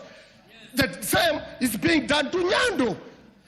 Then why don't we prioritize the dams on River Nzoia and River Nyando? Because these are where problems are. Still in his speech, Tongareni Dam, which is supposed to save people in Budalangi, is put as others. It's not priority. What I'm saying that let's prioritize. We are still talking about Kimwaneri, Arori. They have not told us where the money that was allocated at that time went to. 7 billion. They tried arresting people. They have not charged them. They never imprisoned them. They are not in jail. They still want to allocate more money. We need them to prioritize these rivers that are causing problems. The Tana River that is causing problems in Tana River and many others. When you say others, you do not in any way diminish the importance of the ones that. This is the way the English language. I'm sure you. Honorable Speaker, others comes later. When you are done with the priorities. Order, Honorable. It says. It talks about Yata in Machakos, Sigli Kanaling, Embu is Tuchi in Embu, Mhoya, and the others are others, which means as much as these ones. It doesn't mean any less than the other ones. You know what I mean? Others are Kokwanyo, Nurugu, Tongaren, and the one, of course, in Homa Bay, Kilifi. It means the same thing. It's all same priority. Speaker, I don't want to be among others. I want to be a priority the way they mentioned those Kimwareri, which siphoned 7 billion the other day. Because since independence, since 1960s, we are under floods.